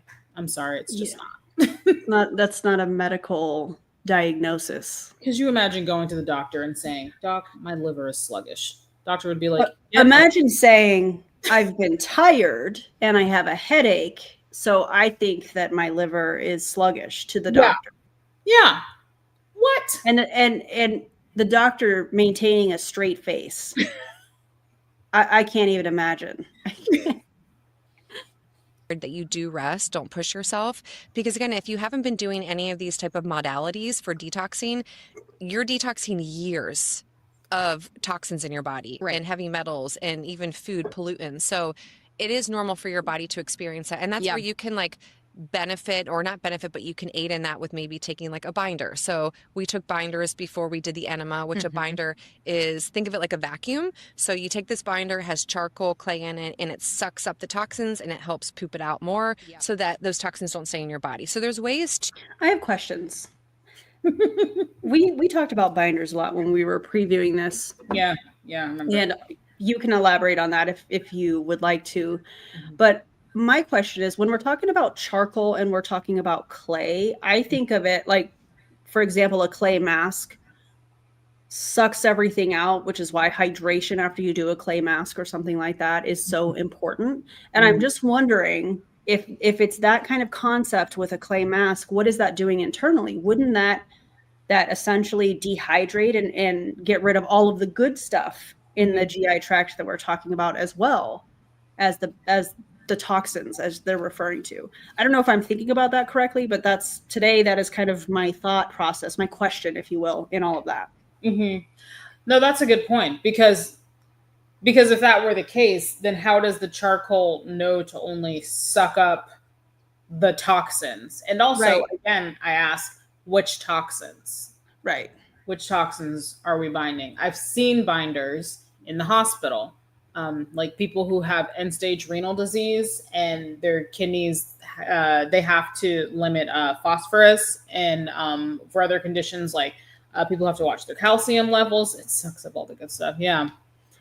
I have seen calcium binders and phosphate binders used, and that is technically, like, I'm not a pharmacist, but like I just know how they work, as they bind the excess calcium and the excess phosphorus in your blood, in your body, and then it helps you excrete it so that it doesn't have to go through your kidneys and make your kidneys work harder. So that's how those drugs work. But she said charcoal and clay. What toxins do they attract? How do they attract those toxins? Yeah. That's what I'd like to ask her. Yeah, because certain binders, from making sure I'm understanding what you just said, certain binders are only going to bind with certain chemical compounds within the body. They're designed to work for a specific compound. Or I don't know if it's really, you mentioned calcium. Those aren't compounds, but yeah. So this almost seems like a generic, let's just get rid of everything. And if we're getting rid of everything, how would that not potentially cause imbalances in like the pH and things of that nature? I mean, I know our bodies are so smart at maintaining homeostasis, of course, but these are just some of the things that I'm thinking about today as we're watching. Like, how does the charcoal and the clay mixture know to bind only the toxins and not also bind like some of the good bacteria that are in your gut? It's kind of like the parasite cleanses, where people go through their poop and what we're seeing is not actually parasites, it's actually the lining of their intestines. You know, they're like, look at this parasite. You know, it's that kind of, for me, I feel like it's that kind of a thing. Well, are we really doing more good, or are we really doing more harm by removing everything from a system that does a very good job of running on its own? You know, unless there's disease processes and stuff like that, of course. But I don't know. Those are my thoughts. Y'all let me know what you think in the comments. I agree. Yeah. To help aid and having less symptoms, or even like the castor oil liver pack. Yes. That helps as well. But everyone's body responds differently. You just have to give it time and just keep doing it, and you'll start to see the positive It's similar effects. to when a client comes into the Faster Way to Fat Loss for the first time. They're fasting Monday, Tuesday. They're limiting their processed foods. They're limiting their carbs. Sometimes on Tuesday afternoon or Wednesday morning, clients report having a headache or feeling extra tired. But many times that's because they are detoxifying. And so I often will say, okay, have some electrolytes. The Faster Way hydration product is great. Even just water with some sea salt and some... Have some electrolytes. The Faster Way hydration product is great. Yeah. No Gatorade. Gatorade's a toxin. You got to use the Faster Way hydration product. If I find out, this is my warning. This is my public warning to Faster Way to Fat Loss. If I find out that coffee enemas are a part of your protocol, I'm going to riot. I was just thinking that. I'm going to riot. We will riot. Briannah and I will riot, whether Just it's the two of us. whether it's on the live stream or our own channels. We will riot. I will go into the lack of scientific evidence. Mm-hmm. This stuff is easy to debunk. It's really easy. Just takes some time and some research. Somebody said, I'm just looking at comments. I knew somebody was going to say something about Jessica Hickson. Somebody said, Yeah. Jessica Hickson got caught up in the parasite thing. Very sad. Yep. I remember something like that. You know, somebody made a video about Jessica Hickson. I think that ruffled some feathers. You sure did. Who was that? Somebody did that. Yep. That was you. Oh, was it? Oh, there I go again. Stirring the pot. Ruffling feathers. Damn me. Lemon is awesome. So I think, it's just similar. And I'm now kind of at a different level of trying out some of these different biohacking things. We are jumping around, but I do want to talk about the castor oil Liver pack. So I forgot to do it last night in the sauna. I'm going to do it tonight. Okay. But we did the castor oil pack right after the coffee enema. And this is something I was super intimidated about because I was like, oh, isn't castor oil going to be super messy and da-da-da? Well, the packs that we got off of Amazon, oh my gosh, so easy. No mess at all whatsoever. Yep. It looks like a big Band-Aid. And it has adhesive on it, but not adhesive that makes my skin react because I do have that reaction sometimes. And you put like 1 or 2 tablespoons of castor oil on the middle of the pack, which has almost like a felt patch, I suppose. So you just like a big Band-Aid on there. Yeah. Yeah. And then you put it on your right side, right under your quadrant. rib. Yep. Yes. And you just leave it there. I now have been doing it and then going in the sauna because I guess the heat can kind of activate. Maximizes it. But share with us just a little bit about the benefit of the castor oil. So the castor oil liver pack, I would say that if you're not doing anything at all, you can start this today because it's so cheap. Like it's literally like if finances are an issue for you and you're like, I don't want to buy the Enema stuff, castor oil liver pack you can do every single day and it's going to help with very similar qualities as the coffee enema. So you do it every single day?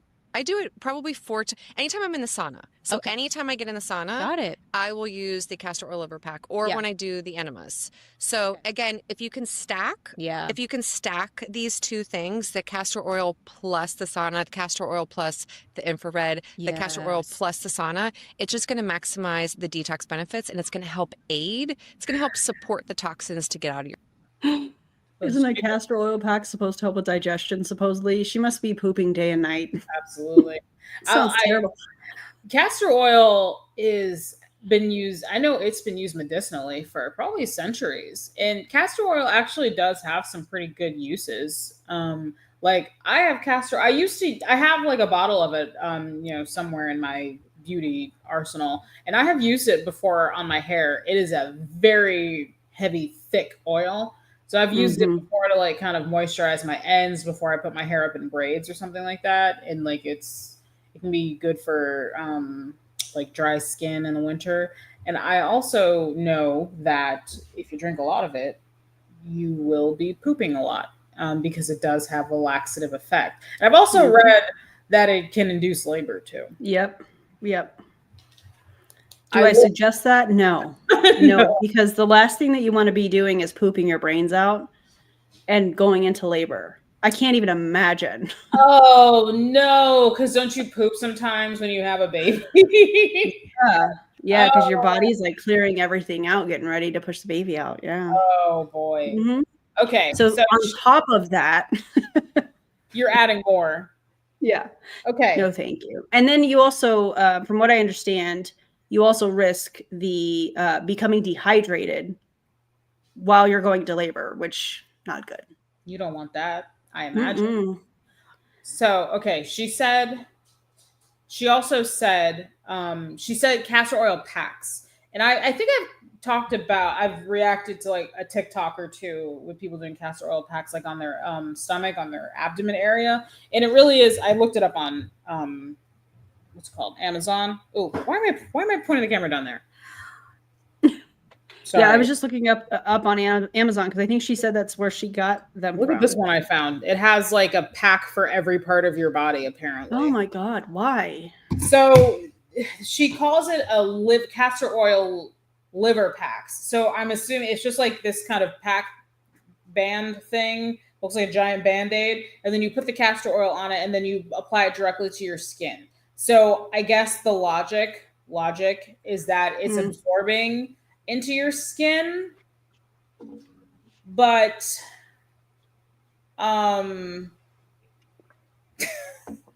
how is it getting to your liver if you're just putting it on top of your skin? Also, wouldn't that depend on the size of the castor oil molecules?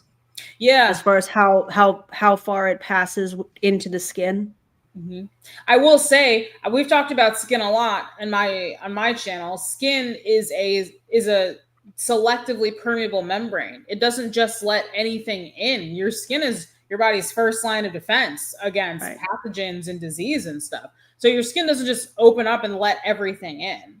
In terms of like the molecule, I don't know how big. That's a good point too. I don't know how big castor oil is like as a molecule. Are there any dermatologists or chemists in the chat that can chime off? I'm sure we do. Mm-hmm. Let us know in the comments if you do or if you know.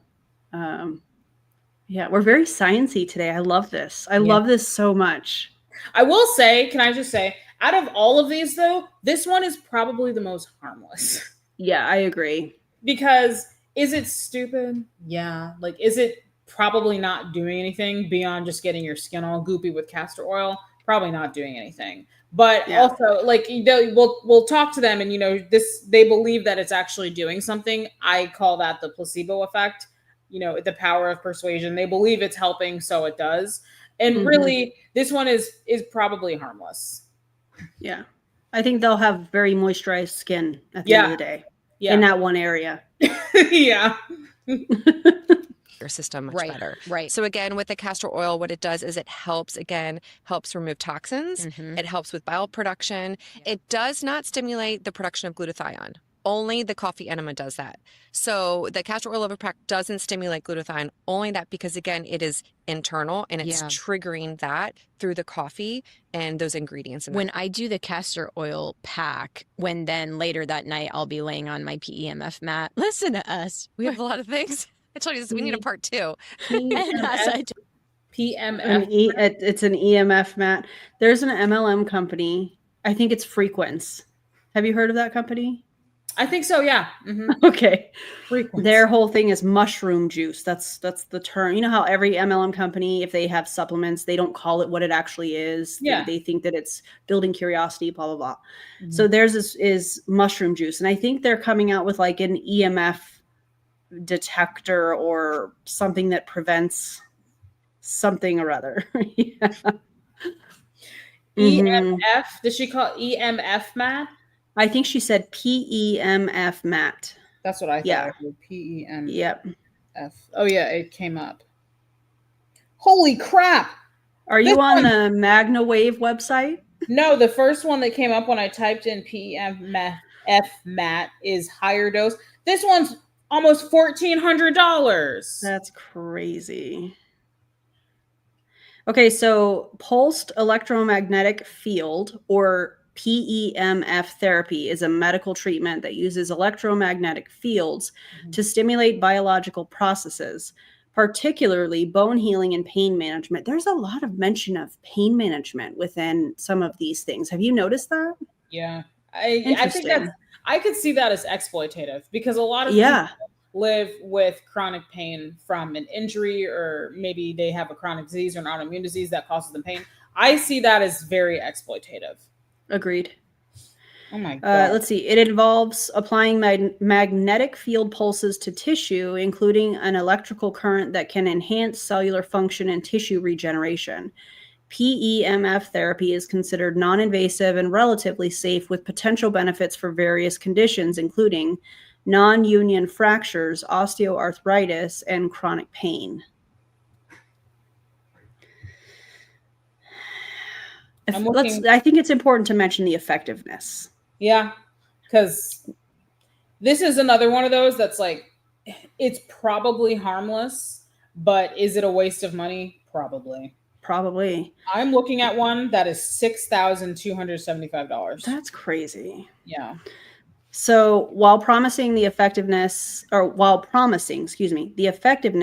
PEMF therapy can vary depending on the condition and the individual response. All right. So whatever you say. Okay. Yeah. My ozone there. Yeah, we really do. So when I'm laying on my PEMF mat at night after doing the castor oil liver packs, my liver feels inflamed almost. It's probably truth. It's probably because it's sluggish, and you probably need to do a liver gallbladder flush. Yeah. What? Oh my God. Allie really said that with her whole chest. She said that with her whole chest and meant it. How? Also, okay. How does your liver feel inflamed? Like, what does it feel like? Because, okay, do you know what inflammation of the liver is? Hepatitis. So you feel like you have hepatitis means inflammation of the liver. So you feel your liver being inflamed? What? I can't. Why? With her entire chest, whatever you just dropped, same. That's how I feel. Oh my gosh. My God. Because that's what happens is if you ever feel, and I'll go back to my history, I just naturally have digestive issues. I'm an O blood type. We tend to carry stuff in our gut. And we were just talking about blood types the other night. Hi, I'm O positive. I have O blood, so I carry things in my gut, apparently. And we all have a pulse, so we have parasites according to them. Damn it. Guess we're all screwed. Yeah. And that's where I carry my stress. And I did every single test in the world 10 years ago. Like, HIDA scan to check for, my gallbladder. I did CT scan. They're like, nothing's wrong with you. And I'm like, it's my stress. Like, it's my stress. And that's when I was like, okay, what can I do? Yeah. And then even my acupuncturist, he was like, Allie, he's like, you carry all your emotions in your liver. He was like, so you feel, and I would always feel something here. Like, I'm like, something's wrong with my stomach. And I'm like, it's actually my liver. And that's where I realized I definitely have a sluggish liver. And this is giving Facebook before and after testimonials. That's what this is giving right now. This is giving, let me be more specific. This is giving LifeWave before and after testimonials in their Facebook group that I'm a part of. I'm in the Facebook group watching all of these things happen.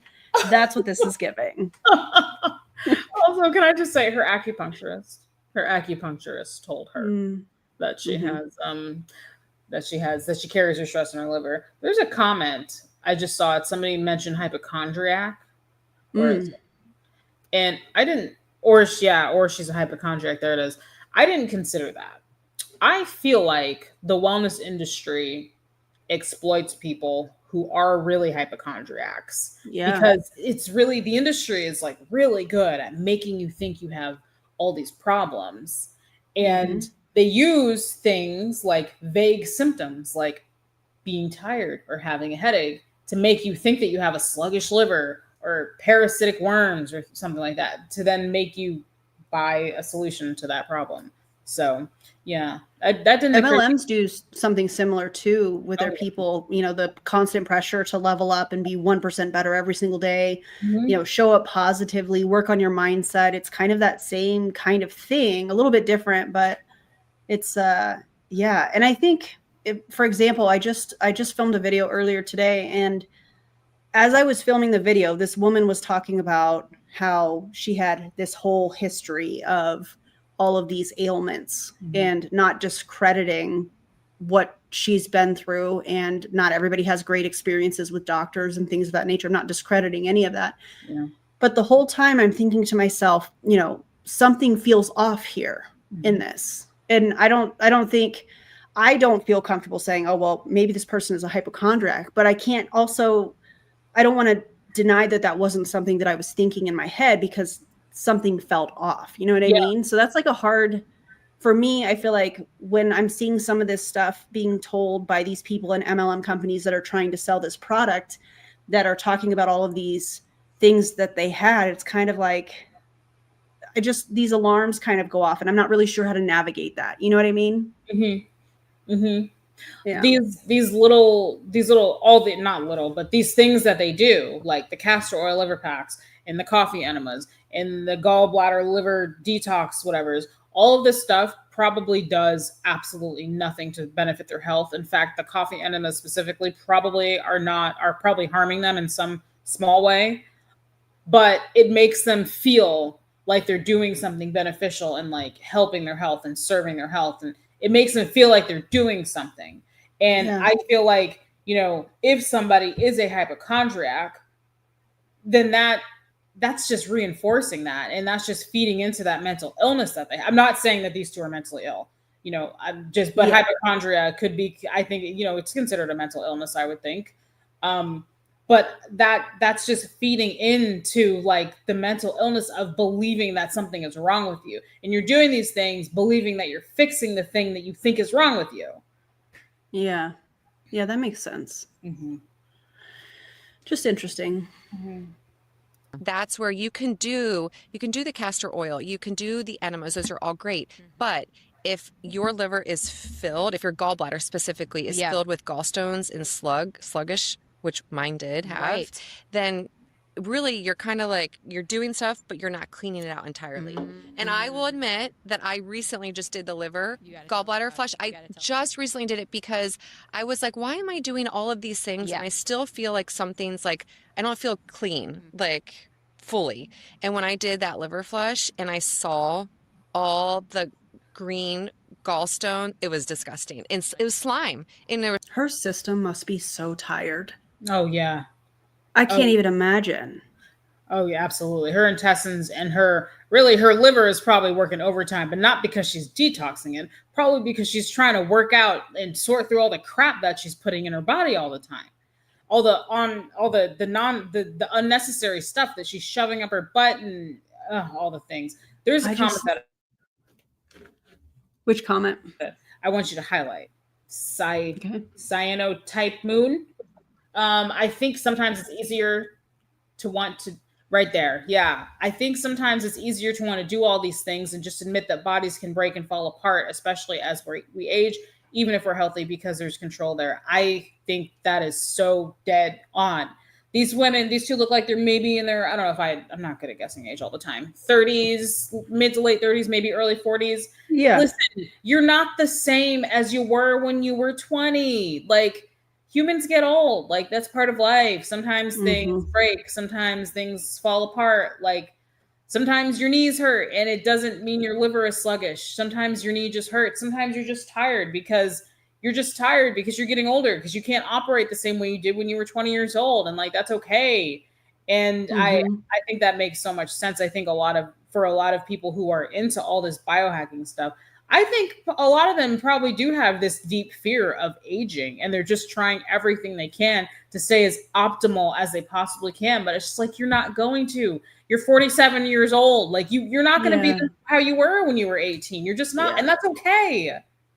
Yeah, and I say this all the time on my channel, but I think it really is a privilege to age. Oh yeah, it really is. You know, as I just had my 45th birthday the other day. You did? And I think I did. Yeah. Oh, what? You must be doing all kinds of liver detoxes, because I'll tell you what I'm not doing. Definitely not putting coffee on my butt. I'll tell you that much.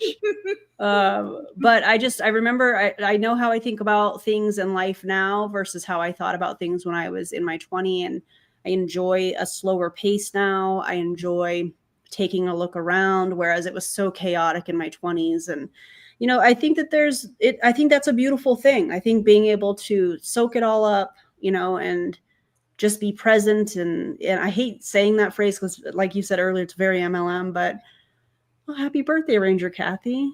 Happy birthday. I just think there's privilege in aging. Not everybody gets to do that. I agree. Yeah. Slime. I was like, that's why I'm not getting the full benefits of these other remedies that I've been doing. So tell us about that. Remedies. You told us about it over brunch. So we were eating and she's like, and I had hundreds of stones and parasites come out of my body. It was disgusting. So first when I came home and I did it, because it's a 7-day length. But it really only 2. So for 7 days, you have to drink tart cherry juice. I do tart cherry every night. Which is great. So you're already conditioning your body for this type of cleanse. Yeah. But then it's really just 2 days of focused nutritional patterns. Honestly, with doing the 24-hour fast in Faster Way, it's already preparing you to do this, truthfully, because you do a 24-hour fast give and take, but then you do go just fruits and vegetables for the last 2. Okay. But the 24-hour fast does mentally prepare you for this, I believe. It really does. What are your thoughts as a dietitian on 24-hour fasts? Unless you're prepping for a colonoscopy. Right. Or yeah. surgery or something like that. There's no reason that a healthy do you see? We said the same thing. Yeah, it's such a cool sign and it's not lit up. Yeah. I hope they just forgot this episode. Maybe. But yeah, somebody asked me this, a nurse, actually, one of my colleagues asked me this, and she was like, I hear about people talking about fasting all the time. What's the deal with it? Unless aside from religious or cultural things or medical reasons, like I said, prepping for a colonoscopy or some kind of procedure or surgery or whatever, there's no reason for a healthy human to just not eat.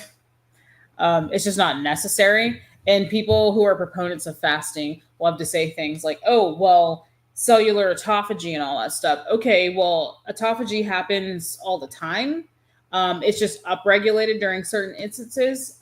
For example, yes, not eating can upregulate cellular autophagy, but so does a calorie deficit, and so does exercise. And just because you're not fasting doesn't mean it's not happening. Those things are still working.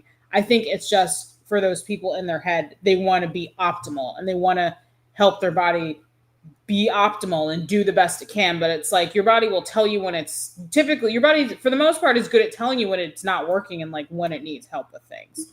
But fasting, I mean, you're going to do whatever you want, but I don't think you need to fast. Nobody needs to fast, especially just to be a healthy human. You don't need to fast. It's not necessary. Do you think that while we're talking about fasting, do you think that intermittent fasting is, because that's one of the latest trends in the last couple of years, do you think that's just a way for people to manipulate their caloric intake? Yes, 100%. Okay. I think that's Faster Way's thing, right? Their fasting, their method of fasting is intermittent fasting, I think, right? Yeah. Yeah, that's what I thought. But this is your profession, so I wanted to ask you that while we're talking about it here, because I think there's a lot of people that are seeing this stuff on social media and they're like, oh, maybe I should try intermittent fasting and this and that. And I've always thought, well, you're just manipulating your caloric intake within a certain window, and you probably would feel 1,000 times better if you spread out those calories, even if we're talking about being in a calorie deficit, if you just spread out those calories every 2 to maybe 4 hours or so and just have small meals, you probably would feel a lot better. Yeah, that's exactly all intermittent fasting is. You're just manipulating your caloric intake. Okay. I think I saw a meme one time that was it was a funny one, and it said something like, back in my day, we just called it skipping breakfast, but now it's called intermittent fasting. And that's effectively what most intermittent fasting blocks are. It's just people just skip breakfast and then they just don't start eating until lunch. And that's all you're doing. You're just reducing your caloric intake. That's how all diets work to help you lose weight. You're just reducing your caloric intake. So theoretically, you can still overeat if you're doing intermittent fasting and not lose weight. So, I mean, do it if you want to, but there's, I actually had to do a project on this in my internship. There's meta-analysis and systematic reviews that demonstrate and compare tons of other research. That's what the systematic reviews are. They compare other research in meta-analysis. They compare a bunch of other peer-reviewed research. And several of them have concluded, most of them have concluded that intermittent fasting is not superior to a calorie deficit in terms of weight loss. I love that. I'm so glad we talked about that. Especially talked about it here on this live stream. I just really am grateful for that. So yeah, thank you. Appreciate that. Yeah. So when I did it, I remember showing Steven, my husband, he's like, please tell me you didn't show those on social. I'm like, oopsie, I already showed everyone my gallstones. Oopsie. And I was like, this is No, so thank cool. you. I'm like, who wouldn't want to do this? Because it shows you what's in your body. So for me, I wouldn't want to do that. What? The amount of them that love to just play in their poop and play with things that come out of their body, take pictures of those things, and then put those pictures online. What is wrong with you people? Listen, I used to get paid in the lab to do some of those things, and I didn't even like doing a lot of those things when I was getting paid in the lab to do it. No, thank you. Shout out to all the lab techs. Yeah. that's, let's just say 40 years, 40 years of toxins, heavy metals that have been stored in my gallbladder and liver, because I haven't done it until recently because I didn't really understand it, truthfully. One of our top coaches has gallbladder issues, and I should tell her about this. And because I have a you should not. You should refer her to a doctor. No, you should not tell her about this.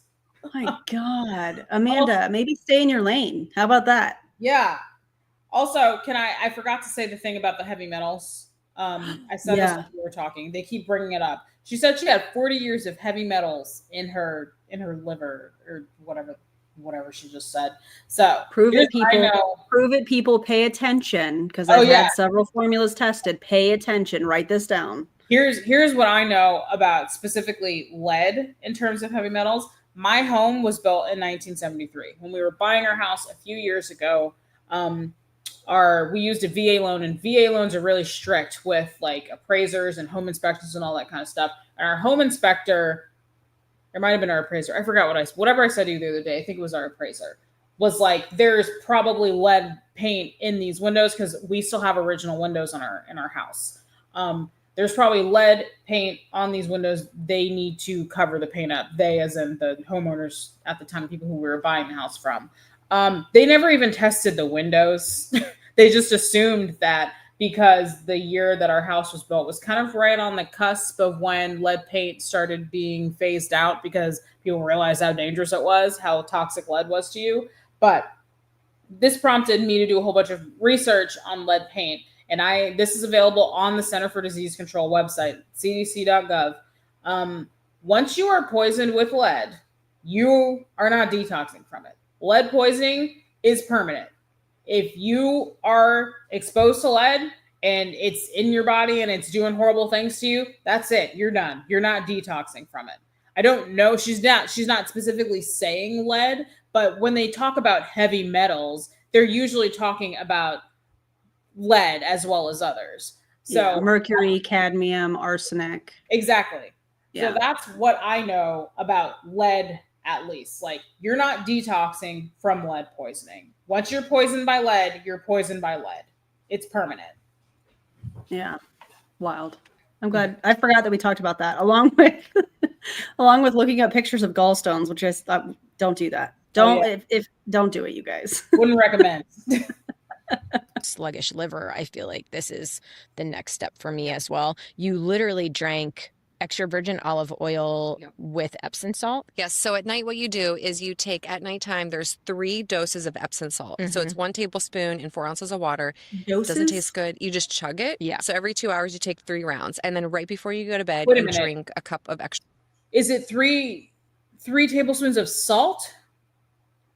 Let's back it up a little bit. Yeah.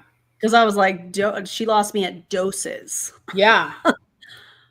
Yikes. Okay, let's see. Is the next step for me as well. You literally drank extra virgin olive oil with Epsom salt. Yes. So at night, what you do is you take, at nighttime, there's 3 doses of Epsom salt. So it's 1 tablespoon in 4 ounces of water. Doesn't taste good. You just chug it. Yeah. So every 2 hours, you take 3 rounds. And then right before you go to bed, you drink a cup of extra virgin olive oil. So great. with some grapefruit juice, and then you just chug it. So you can put orange juice, but it has to be like fresh pressed, so there's no like toxins or Can't be chemicals in it. kombucha, has to be. No, it has to be. I did fresh grapefruit juice, or you could do lemon juice or orange juice. Yeah. Grapefruit juice. Yeah. And then you drink it, and then you go straight to bed, and then you lay on your right side. Okay, so right when you get to bed, so that again, it's your liver, your gallbladder, and it's just sitting in there. But why your right side and not your left side? Because it's different. So with your gallbladder and liver is over here. Yeah. So It's on your right side. it's on your right side. So when you're laying on that side, you're eased up like this. So it's just sitting there, the oil. So what it's doing is the oil is softening the stones. Got you.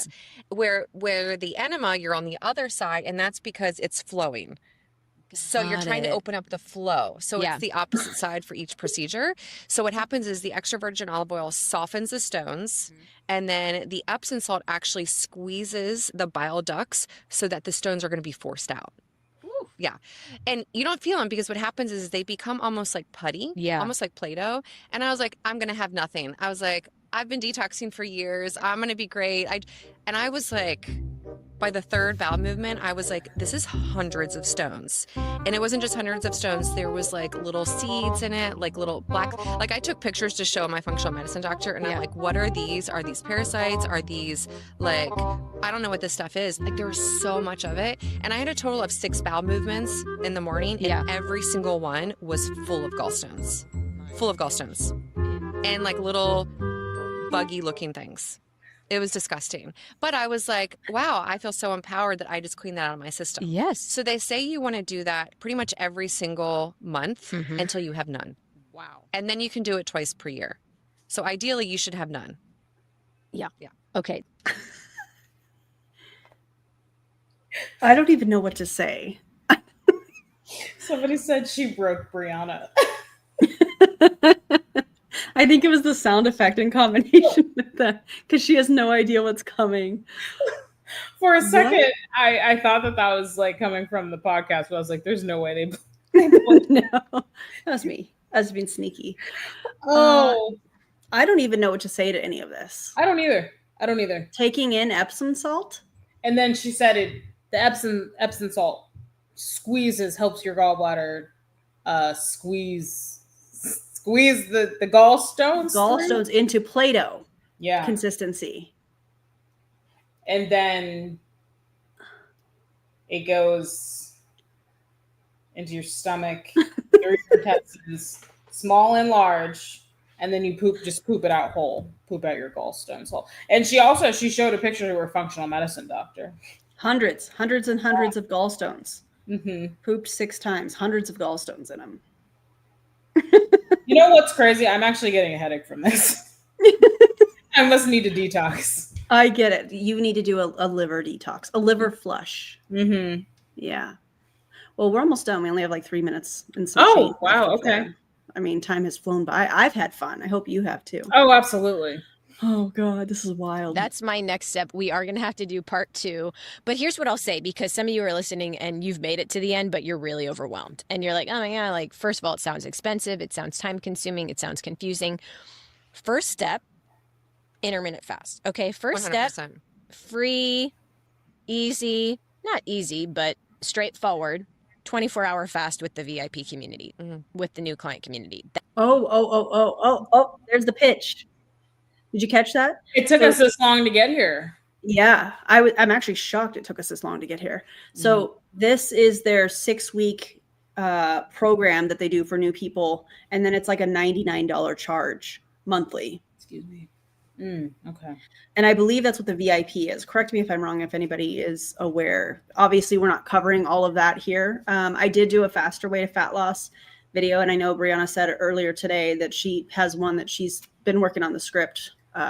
So hopefully we'll see that.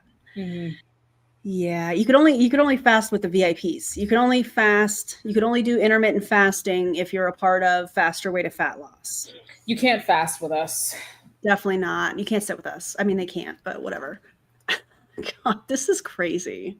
That is a great way to detox. 79 after this. Thank you. Second step, Jen. I would say from the standpoint of cost and ease, the castor oil, even though I was so intimidated by this because I thought it'd be a huge mess. And the only experience I had with castor oil was at the end of all my pregnancies. And I was Smooth like skin? so done being pregnant. I was like To get the babies out. 100 weeks pregnant. And I'm like, screw it. I'm just going to like guzzle castor oil with orange juice. And every single time I did it, I would go. They do into say labor. castor oil So- induces labor. And I actually do think I have read some stuff on that. I'm not saying that it's like peer-reviewed, legitimate research, but I have read a lot about castor oil inducing labor. It's a no for me, dog. That was the only experience I had with castor oil. But I would say that is just really, really simple to do. And then the coffee enema, it does take a little bit more research and energy to be sure that you're doing it the right way. I don't think there's any like very negative outcome for that unless you're like. You don't think or you know? Because what source are we talking about here? Guess again, girl. Guess again. Because out of all the crap that they've talked about today, the coffee enema is actually probably the most harmful.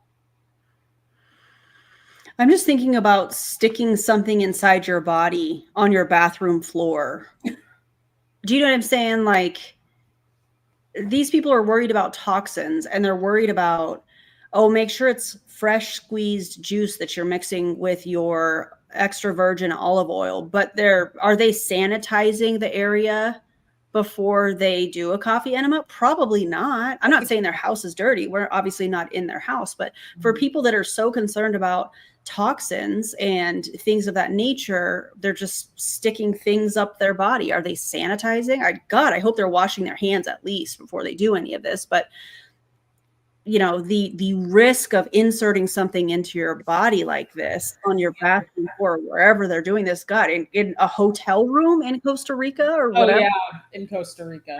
That seems like more of a risk when we're talking about toxins and specifically bacteria or viruses, you know, than the toxins themselves in pre-squeezed orange juice. Do you know what I mean? Like, that's so weird to me. Yeah, so incredibly unsanitary, really. Like gonna use Starbucks very hot coffee by accident, not, By accident? But that would be kind of number two. And then for me, the liver detox and the gallbladder detox with what do you call that? Just It's the liver. cleanse? It's called a liver flush. Liver flush. We do need to do a part 2 and we'll talk about the ozone therapy because I'm such a huge believer in that now. It's been absolutely life-changing for me. And there's other things that we talk about, dry brushing and but fasting, just start with fasting. Yep. Fasting's free. Fasting's literally. free. And it's Fasting is free and you don't need to be a part of their VIP, whatever they're trying to sell you to do fasting. Although we have a dietitian that said, hey, do it if you want to, but I don't think you need to. Mm-hmm. Jen said earlier in the chat, it was a while back, but she said you fast every night when you sleep, and I agree. That's what I've always said. You technically already intermittent fast if you're a human and you sleep. Yeah. Mm-hmm. It's incredible. It's incredible for your health. Yes. And it's one of the top things that integrative functional medicine doctors recommend for disease, for inflammation. A really great book. It's by Dr. Keneally. She is an integrative cancer doctor. Ooh. And I really dove deep into that world when my mom was diagnosed with her glioblastoma. Yeah. And just looking at all of the remedies on how to prevent healing, longevity, not just for cancer, but for all things. Because we talk about living till what, 120? 105, yeah, 102? 120, I'll do 120. 105. Yeah. No, we're going for 120. And in that book, her book is called, I think it's called The Cancer Revolution. Highly suggest reading that because she almost goes over every single remedy that we're talking about that she has all of her patients do. Yeah. Fasting, the liver flushes, the coffee enemas, she does oil pulling, dry brushing, like everything that we want to talk about, it's been in her book, and that's stuff that she implements with all of her cancer patients and all of her anti-cancer patients. It's very scary to me that there's a functional medicine doctor that specializes in cancer. Yeah. Because Agreed. the people, I feel like those are some of the most vulnerable people who are battling cancer. We saw it with Jesse Lee Ward. Sure did. How scared you are. And like cancer patients are terrified and they're vulnerable because they're desperate because Yeah. they're desperate for a cure, because especially if it's advanced stage cancer. Like, can you imagine, like, I have a lot of sympathy still for Jessie Lee Ward. Like, I can't imagine I'm like the same age as her when she died. Yeah. I'll be 33 in a month, and being faced with your own mortality in like 6 months, you are going to do everything in your power to try and not die. Mhm. Everything. And I just feel like that makes people battling cancer so vulnerable. And it just makes me mad. Like, it's just disgusting how Mhm. the wellness industry preys on people like The that. exploitation. Yes, that's the word. Yeah. Yeah, it's disgusting. It is. Yeah, that was really I'm going to say difficult, but I think that's putting it really lightly, watching Jessie Lee, make the choices that she did and giving the advice to people that she was giving by her having a platform. And,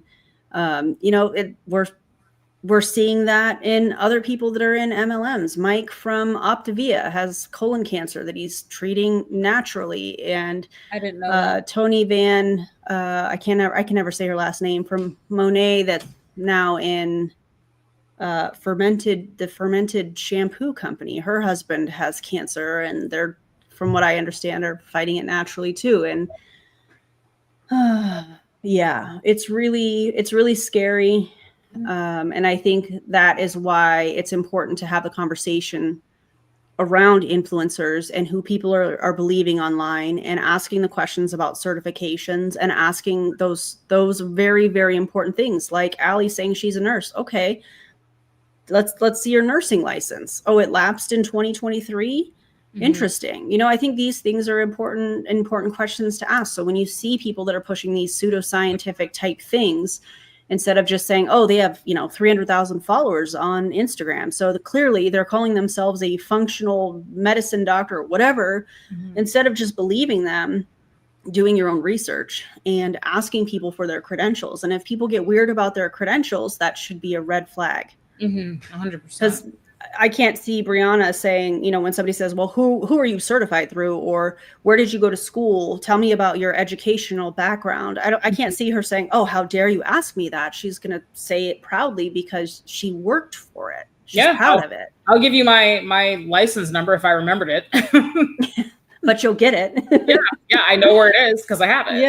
Yeah. So I just think that this is an important conversation that especially the anti-MLM movement needs to be having. Is these are questions that you should be asking these people that you're seeing on social media using these blanket, marketing generic buzzword terms, trying to sell you a product or a coffee enema or any of these other things, getting glutathione from an IV guy. These are very dangerous things that we're seeing on social media. And so we have to continue to keep calling it out.